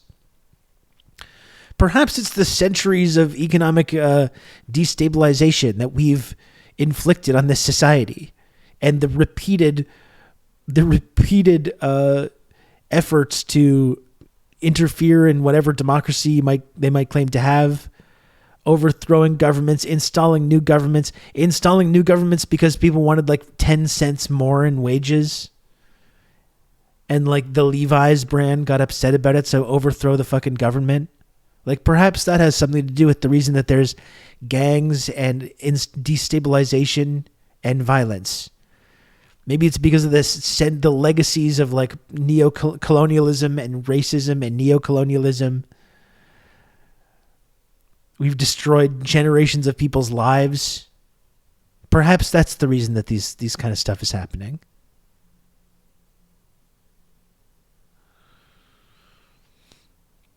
The Haitians want to be paid 20 cents an hour instead of 10. Better destroy the entire country. Exactly. No, but why is there instability? Why is there instability? Why are there gangs? Why is there violence? Well, it's just a mystery. Is the West overthrowing the government and imposing financial punishments? No, it's the countries that are wrong. They're just genetically predisposed to be incapable of governing themselves. That's it. You see how the colonialism mentality never went away, right? Even if technically, in theory, the colonialism went away, it's the same ruling class, and it's the exact same colonialist mentality. The whole white man's burden thing, right? It's they need us. They need us to interfere. They need us to be in charge. Because ultimately it's this idea of this racial inferiority and racial superiority.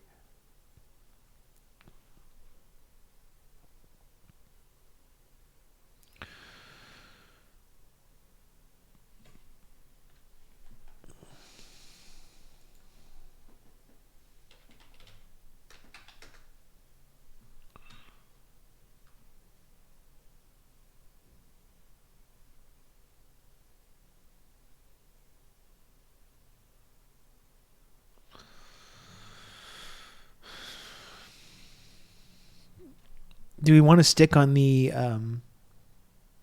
Boeing guy?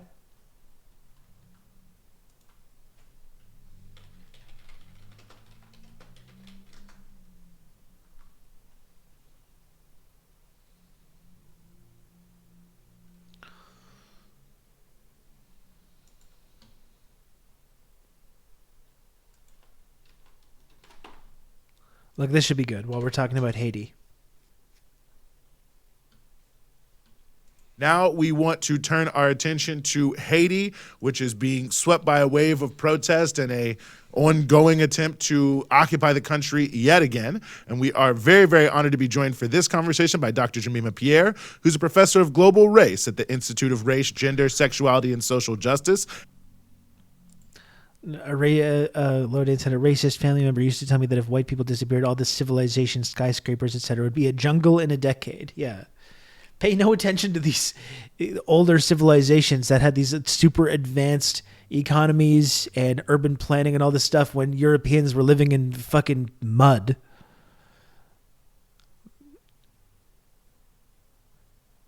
Like, it's just insane. It's like insanely racist, this whole idea that's where that white Europeans is where civilization comes from.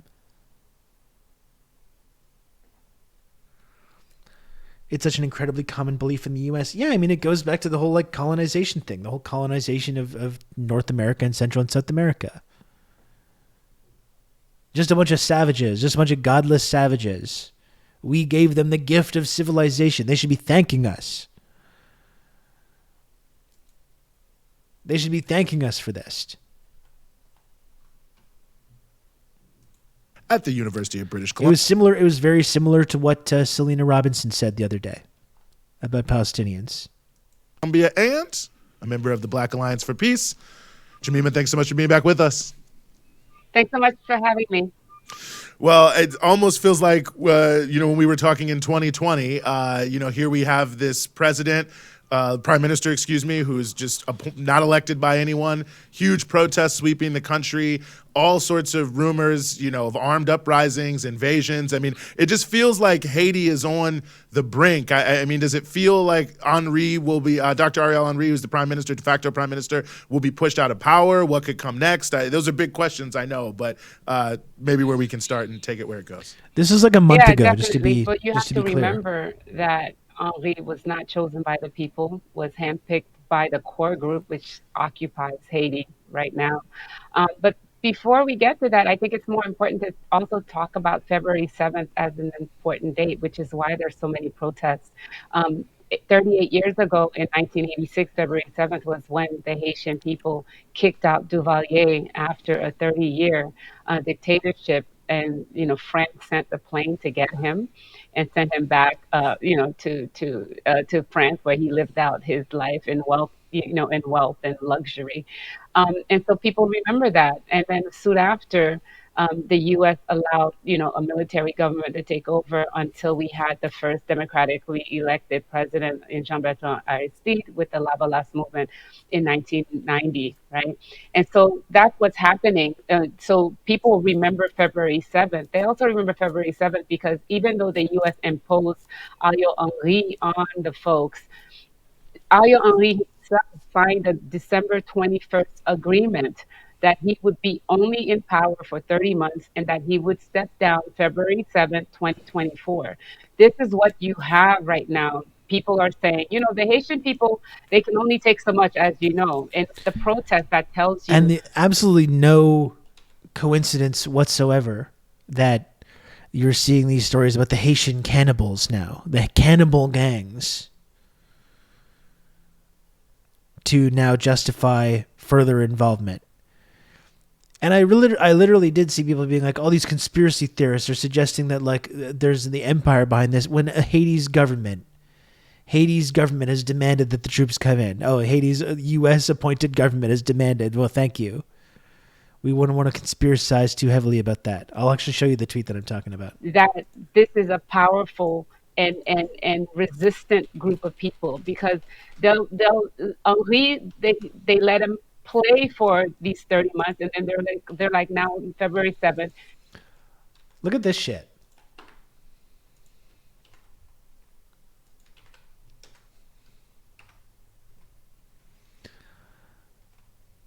So this is a quote tweet. This person says, in Haiti, as in Palestine, the West gets away with the most obscene Hitlerite propaganda to justify its violent agenda. Showing this headline about Haiti cannibal gang eating people they've killed on the streets as violence erupts.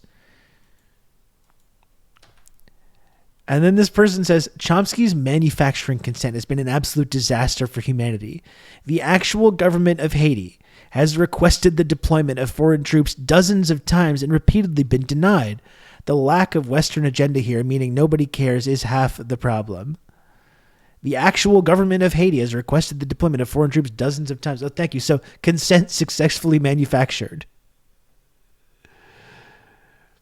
Like, Jesus Christ.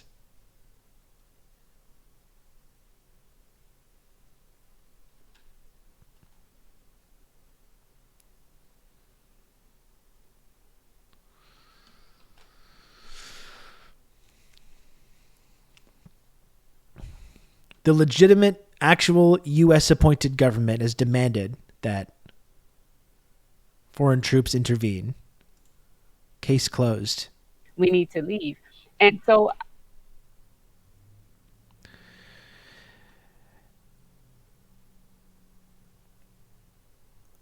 it's actually, even though I love the Breakthrough News team, it might be actually better to take a look at the clip from yesterday that came out, because this is from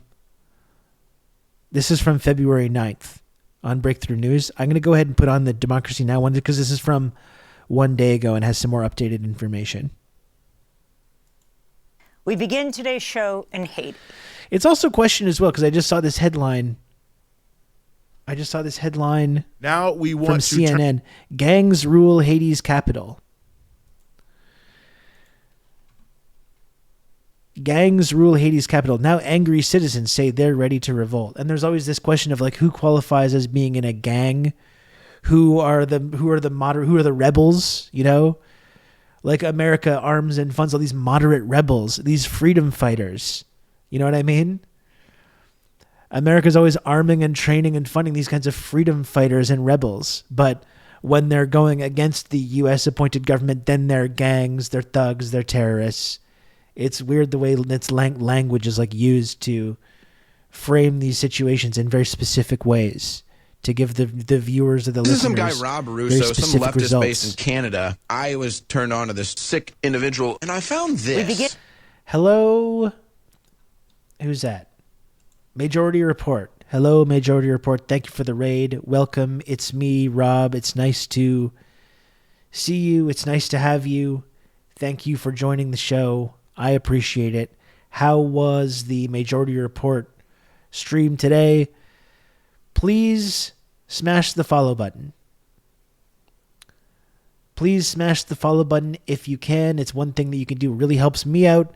Costs nothing at all to just hit that little follow button. Unless you're already following, then don't hit it then, because then you will unfollow. We don't want that. We're just talking a little bit about Haiti. What's happening in Haiti right now? Don't a lot of these gangs have Western backing? I don't doubt that they do. I don't want to start speculating too much about something that I don't have a ton of information on, but would not be surprising. Secret Zor, there were 514 represent. That's right. That's right. I'm Twitch's most prominent streamer from Quebec. I'm the main one that people know and talk about, and no one else.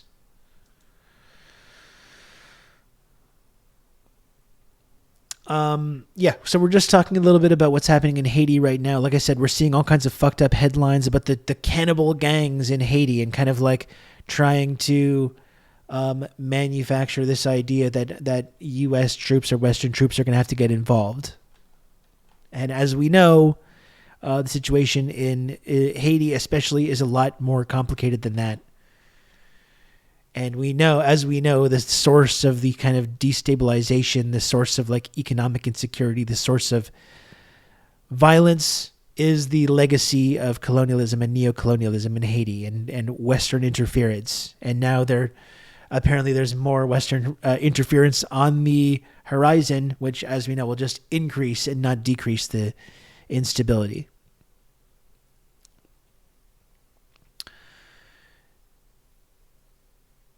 Move over, William Shatner. Here comes the most famous Canadian in the world. That's what they call me.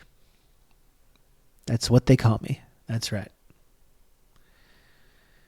Didn't CIA push some kind of cannibal story about Cuba back in the day? I wouldn't be surprised. They do the same thing about DPRK, right?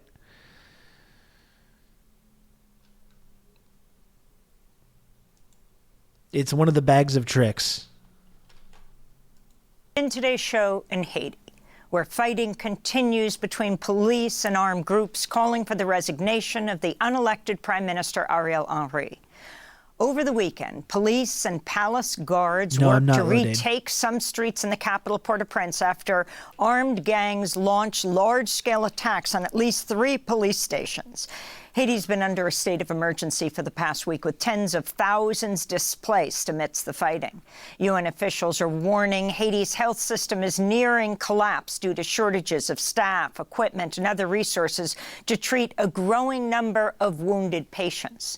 Meanwhile, the U.S. military said Sunday it conducted an overnight mission to airlift non-essential U.S. staff out of Haiti and to boost security at the U.S. Embassy in Port-au-Prince. Caribbean leaders issued a call late Friday for an emergency meeting today in Jamaica. They've invited the United States, France, Canada, the UN, and Brazil to the meeting. CARICOM, the 15-nation Caribbean bloc, said in a statement, quote, "The situation on the ground remains dire." Ariel Henry was appointed prime minister after the July 2021 assassination of President Jovenel Moïse. Henry still has not returned to Haiti after a trip to Kenya, where he was seeking a deal for a long-delayed UN-backed mission to Haiti. Kenya announced last year it would lead the force, but it has effectively been placed on hold.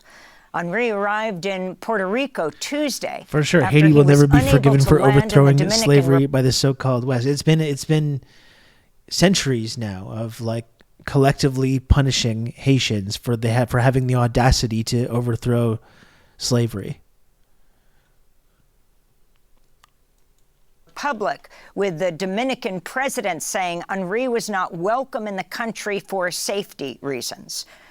For more, we're joined by Jemima Pierre, professor at the Social Justice Institute at the University of British Columbia in Canada and research associate at the University of Johannesburg.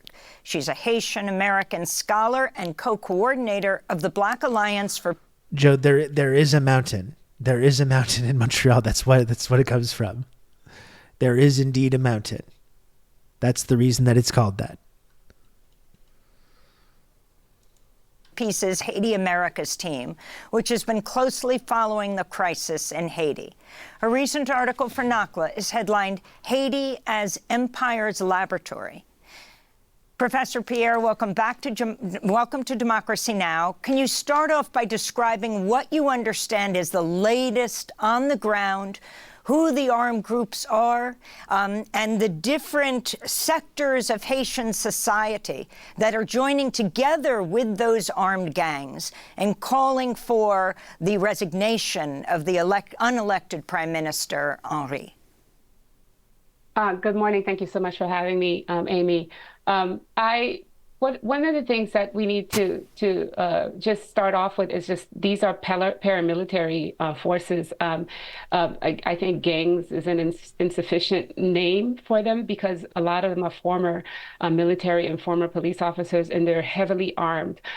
What's happening is a bunch of different groups coming together to say, and they call themselves now Vivre Ensemble, which is live together.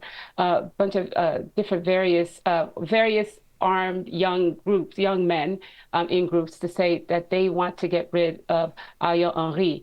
Now, we hear that there are negotiations happening around the clock, and apparently there's supposed to be negotiations going on today, I think in Jamaica or by the CARICOM countries that include the U.S., France, and Canada.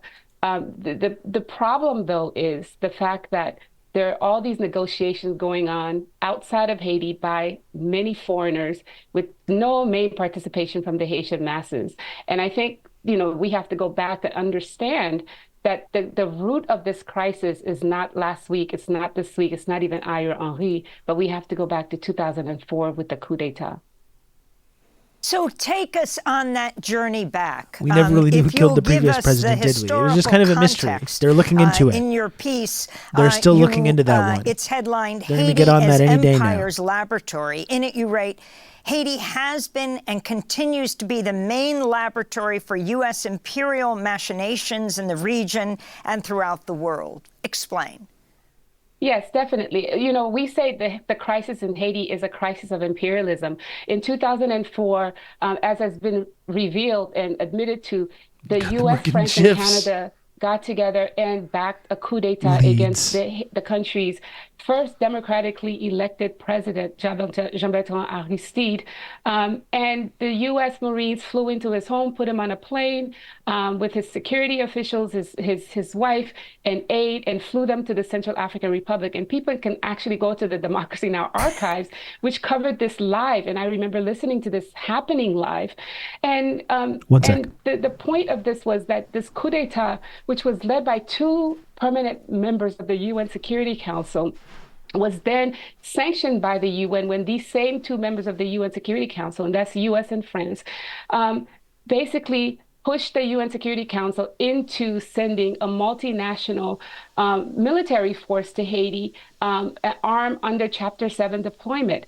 And that itself was illegal because the original coup d'etat was illegal. The US ambassador to Haiti and the deputy ambassador were in the process. They're the ones that named who the interim president would be, put together a council of sages that basically restructured Haiti's elected president. And back then we had 7,000 elected officials. Today we have 0. And over time, I say Haiti has been under occupation because it is this military occupation, the MINUSTA occupation that went from 2004. Yeah, we talked about it earlier, old fact. That established the core group. That it's an unelected group of Western officials, including Brazil, which led the military arm of the occupation in 2004 under Lula, which led then, which has been controlling all the actions in Haiti, down to naming who the prime minister would be, Ariel Henry, after the assassination of Jovenel Moïse. I have to quickly say, though, one of the key things that happened is in 2010, after the earthquake in Haiti that killed hundreds of thousands, where the U.S. pushed the sitting president, René Préval, to have elections. And in the WikiLeaks papers revealed to us later that Hillary Clinton actually flew to Haiti and changed the election results, where Michel Martelly of the PHTK political party did not make the first round, but the U.S. forced the Haitian Election Council to actually put him in the second round. And so establishing the PHTK, Michel Martelly, a neo-Duvalier, as Haiti's president, with under 20% of the people voting, with the largest political party in Haiti, La Balance, not being able to participate, we set the stage for what we see today. So by the time the prime minister did just resign as well. I don't know if that was happened after this interview. I think so, but Prime Minister Ariel Henry agrees to resign amid gang violence. Ariel Henry being imposed on the Haitian people by the core group, we have no elected officials because Michel Martelly, basically under him, we lost a lot of, we didn't have many elections, and then he put in his protege, Jovenel Moïse, who was also unpopular and didn't run any elections. So we actually haven't had any elections in Haiti since 2016, when Jovenel Moïse was selected for us by the core group. And so to understand what's going on in Haiti, we have to understand how the original moment of the 2004 coup d'etat led us to the complete destruction of the Haitian state. And if we don't do that, we don't understand these current flare-ups where people are saying they want their democracy back and saying that whatever negotiations that are happening outside of Haiti has nothing to do with them because it has not included them. You know, when we went to the Central African Republic in a small plane with U.S. Congress member Maxine Waters and the late founder of Trans-Africa, Randall Robinson, and a Jamaican MP, we flew to the Central African Republic. They went to retrieve the Aristides who'd been put there by the United States.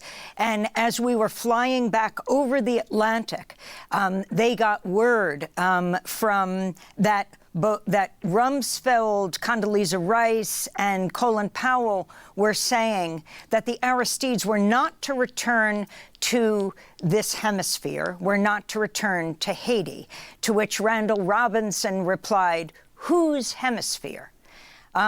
And so he was not able to land in Haiti and went into exile in South Africa, where you have also taught for many years, for over 7 years. And then we went to South Africa when he finally returned to Haiti. And people can see all of those reports at democracynow.org. But I'm wondering, I wanted to talk about the latest news, the Miami Herald reporting that Secretary of State Antony Blinken spoke by phone Thursday with Haitian Prime Minister Ariel Henry in a series of calls that officials described as tense. This is the U.S. State Department spokesperson Matthew Miller speaking Wednesday about the violence in Haiti. Hey, your time is up. We got to get a new puppet in there. The ground grows increasingly dire. We in CARICOM have we don't want to play with you anymore. Stakeholders, we need a new including puppet. The Prime Minister, to make concessions in the interest of the Haitian people. You've done your job. You've done your duty. We are not calling on him or pushing for him to resign, but we are urging him to expedite the transition to an empowered and inclusive governance structure. Isn't it weird? Because these same people are out there. This exact person, Matthew Miller, is out there every day being like, hey, we can't compel countries to do things. You know, Israel, we can have difficult conversations. They're going to make their own decisions, though. They're going to make their own decisions. There's nothing we can do. We can't compel them to do anything. We just can't, you know? Why isn't the aid getting in? Why do we have to drop aid from airplanes and build these seaports to put in aid? Well, because the aid's not getting in because the Israeli state's blocking it. But we've tried to tell them not to, but they just won't listen, and that's all we can do. We can't compel anyone to do everything.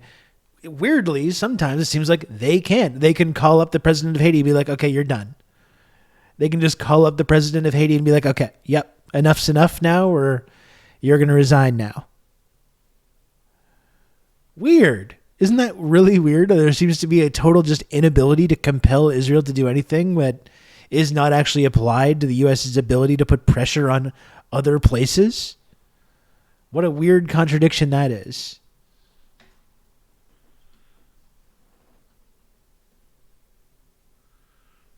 20 goddamn years of, not 20, like fucking 80 years of invasions, but yes. Oh no, suddenly we can't. Suddenly we can't do anything. We're also going to put sanctions on Cuba and Iran. Yeah, and Venezuela. What a fucking joke. These fucking people.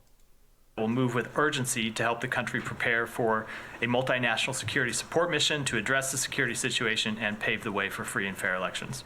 But Jacqueline Charles, the Miami Herald reporter, said that the U.S. was pushing Ariel Henry to resign. What do you understand, Professor Pierre, about the latest? And also even where he is. Is he still in Puerto Rico, unable to get back to Haiti? Yeah, he's in Puerto Rico under FBI's protection.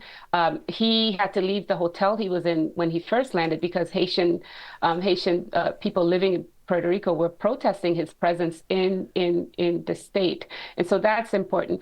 You know, the U.S. government is being extremely hypocritical here because in 2004, when the U.S. Marines landed at Aristide's house, put him on a plane and told the world paving the way for free and fair elections. Exactly. Said to shudder down my spine, and it should. When you're in a nation and you hear American spokespeople saying we're going to pave the way for free and fair elections, it's like, well, we're fucked. We had a good run. Managed democracy. That's right. We got some managed democracy coming. that he resigned before the plane even landed in Central African Republic, and basically put in power a whole new government.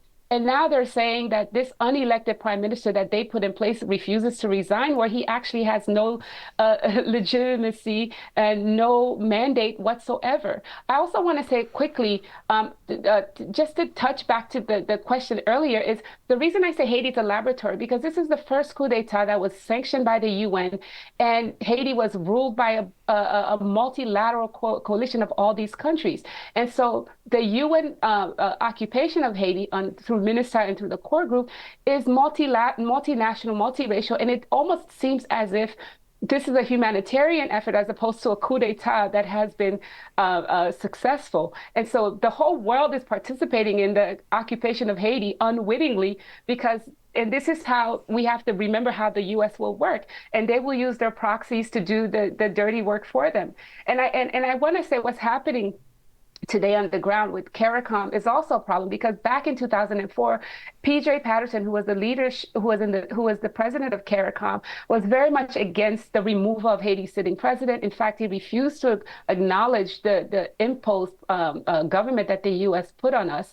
But now CARICOM is playing a different role where they're bringing the U.S., France, and Canada, the people who did the original sin, to pick our leaders again. And so the problem is, if this goes on, and if they don't take into account other solutions that Haitians have been putting together, in early 2021, you had La Famille Lavalas come up with Salut Public, which means that we need to start over and change the system. We had the Montana Accords. We have local groups that actually had a solution before the Moïse assassination. The U.S. government was trying to protect Moïse and basically ignored all these local solutions.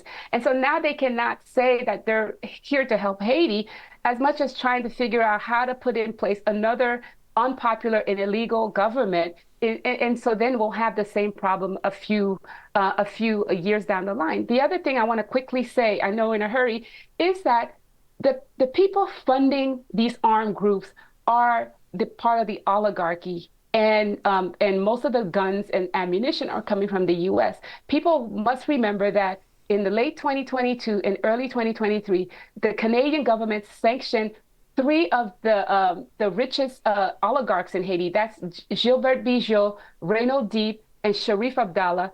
The Canadian government also sanctioned former President Michel Martelly and Laurent Lamont, his prime minister, all of them because for drug trafficking, but also for funding these armed groups. And so in the news, you get these guys that look, like ragged and poor, but then the people really funding them, because Haiti does not manufacture guns, are these elites that are behind all the violence. And so I also want to put that into very clear context so that we know that this is a very complex problem that's very much set up by the 2004 coup, but also perpetuated by the oligarch and the U.S., which work together to keep Haiti unstable so that we can say Haiti's ungovernable and we need to come in and save it. Can you explain who Guy Philippe Interesting, is? the whole Canadian involvement there too in sanctioning these US oligarchs. Prison in November. His role in the coup I wonder if that's kind in of like a good cop, bad cop type thing. And now what he's doing. Right, and this is very important. Thank you for asking this. Guy Philippe was around in 2004. In fact, Guy Philippe was trained by the U.S. in Ecuador and spent a lot of time living and training in the Dominican Republic. So in the lead up to the coup d'etat against Aristide in 2004, what you have is all the fall of 2003, what you had Guy Philippe and his armed groups would cross into the border and ransack and attack police stations and so on and so forth. Back then, which is fascinating, if you look up in the news, the Western media portrayed him as a freedom fighter. He was the hero standing up against the evil Aristide, according to the West. Right, that's how the language thing works, isn't it? And he would say later that he was actually being funded by the CIA and so on. And then the CIA was funding a rebel and calling him a freedom fighter in the media? What you have is they tried to integrate these former armed military groups into the Haitian National Police because Aristide had disbanded the army.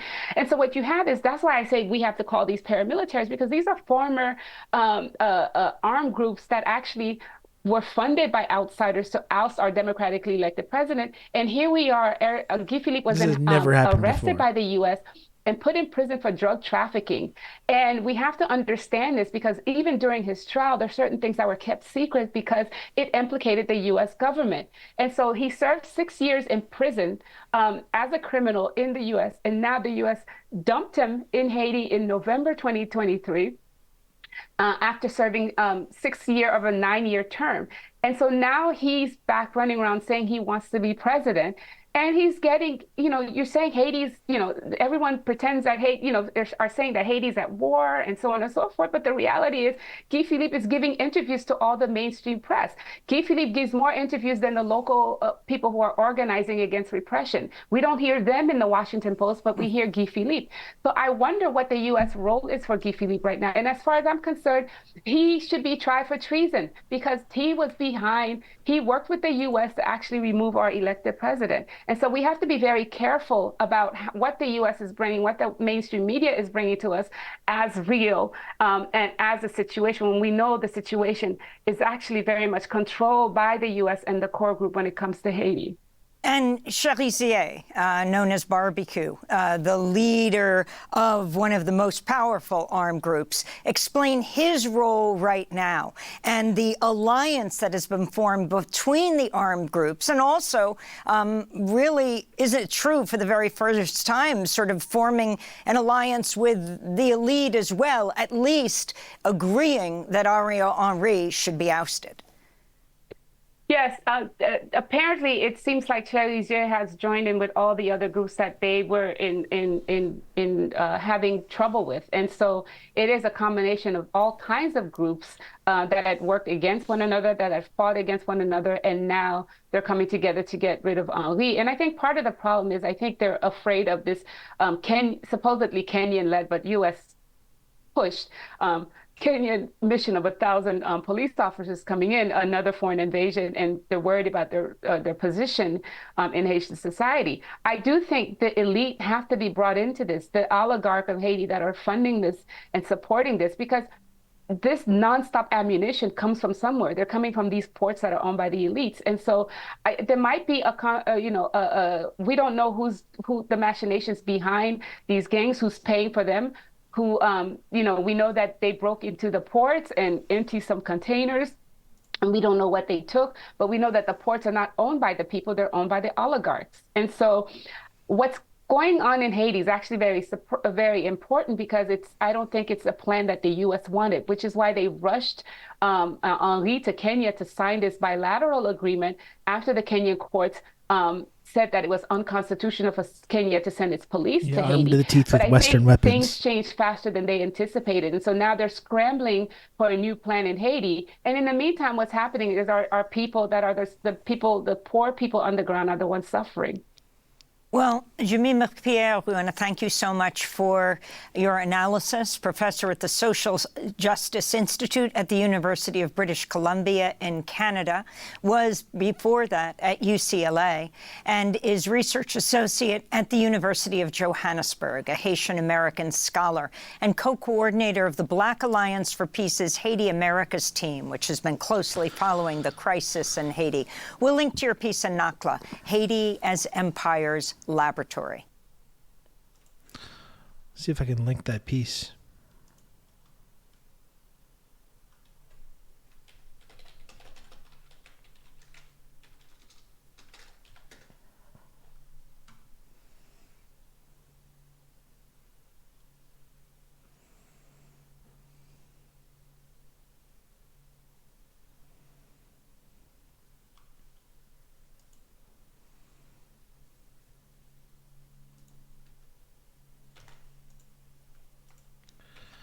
Anyway, like we were saying, just it's all like it's colonialism all the way down, right? It's the cause of the instability and it's the solution to the instability. You know, they're funding the previous regime. They're Western weapons that these gangs are using. And there's going to be some new Western puppet that ends up taking over afterwards.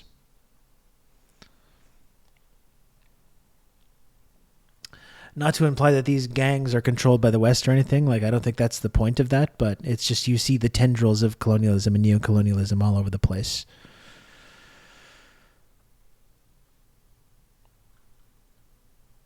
Well, folks, you know, I did say earlier on that I was going to do my contractually obligated 3 hours. And my neck's a bit sore. I do have to go pick up my kid from school soon. So I think I might go soon. But folks, I'm a mere 3 subs away from getting to the sub goal today. I'm also a mere 18 subs away from singing a little song, if in case you're interested in that. But are there a few brave heroes out there, folks, that enjoy this program? You can count on me. That enjoy tuning into TRRS to talk you through all this, and would like to subscribe or support this program. I guess there were. You can count on me. You're gonna have good old Rob to talk you through all this. I guess there were. JJ, thank you for the 16 months tier 1. I appreciate that so much, and thank you, Bleep Lord, as well for the 3 gifted subs. Very kind of you, Bleep Lord. Thank you for that. Very cool.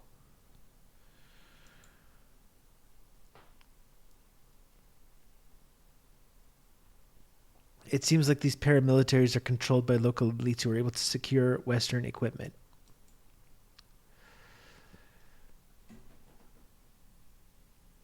Haiti, unlike a lot of places, is a conflict that actually is complicated. I barely understand what the motivations for anyone is really. Yeah, it is. I think it's accurate to describe it as complicated, but I think the sources of the instability that have led to these situations is not complicated, right?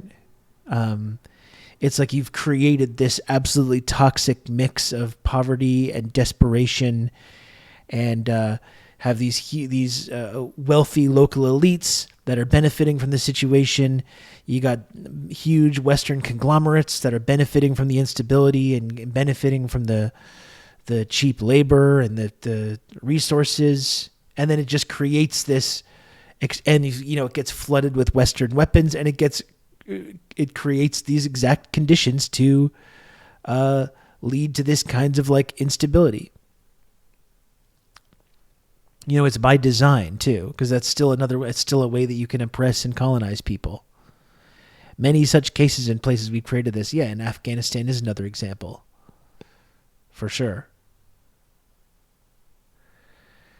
But they need a level of stability to exploit the cheap labor, though, and that's the part I don't get. Yeah, it's true. But like you said, there's also just this like collective punishment thing, They need, there's been this centuries long project of collective punishment and humiliation for the people of Haiti for overthrowing slavery,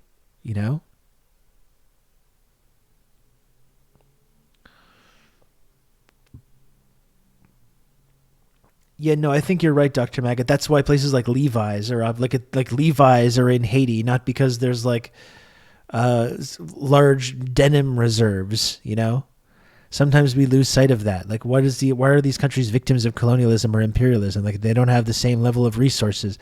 They don't have oil, but the labor is the thing, the cheap labor, right? And the more desperate people are, and the more unstable the society is, that you can keep those labor costs low. Yeah, they're toiling away in the denim mine. The vast denim mines.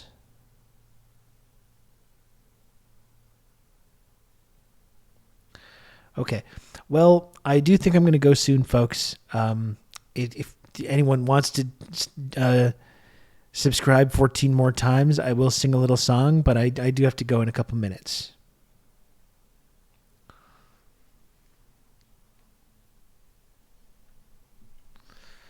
Also, against the level of stability argument, look at what they did in Libyan oil fields after overthrowing Gaddafi, or even in Syria, where they didn't overthrow Assad, but they still control a big part of the country, or in Iraq as well. Hugely unstabilized, hugely unstable and destabilized, but they control the energy infrastructure and the oil infrastructure.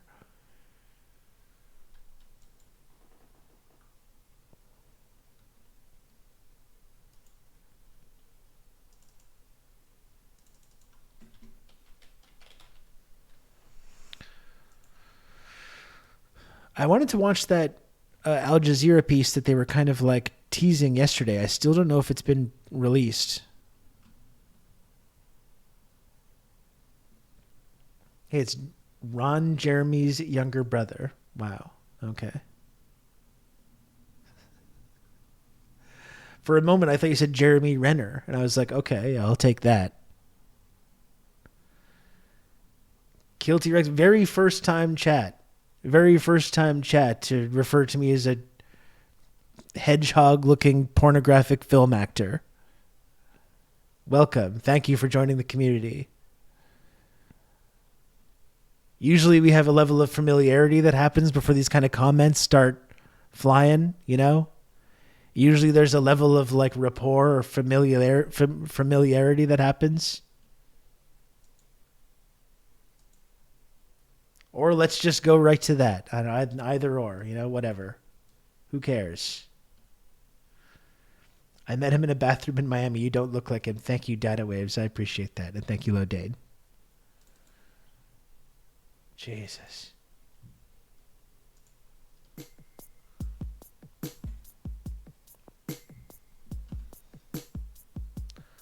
Thanks everyone for tuning into the show today. Thanks for supporting the show. As always, I really appreciate it. I'll be back with a longer stream tomorrow. Oh, fucking VJ Prashad's coming on the show tomorrow. I should mention.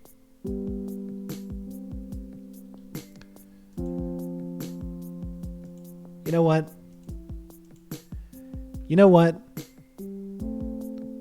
How about that? How about those jeans? Thank you, Joe. Yes, tomorrow, VJ Prashad coming on the program. I should probably advertise that somehow.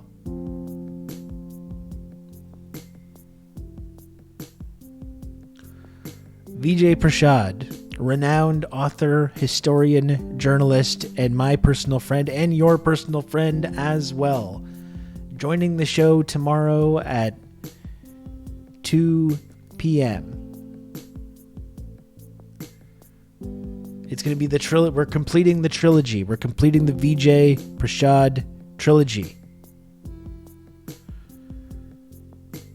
It's going to be fantastic.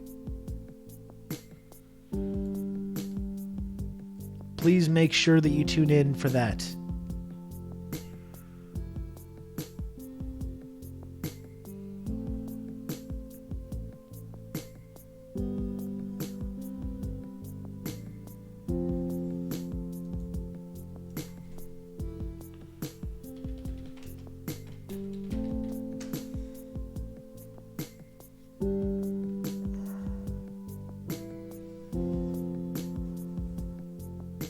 Duet Endless Love. That would be fun.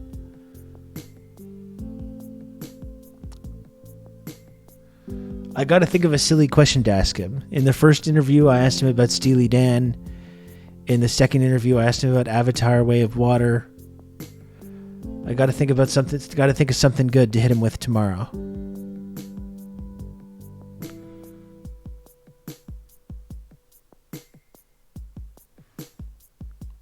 Yeah, Dune question maybe. Can see if he's Kate Middleton pilled. What's your favorite stratagem? That's right.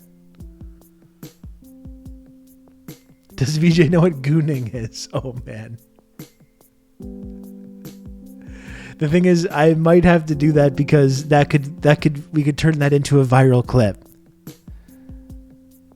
We could turn that into okay. Let's.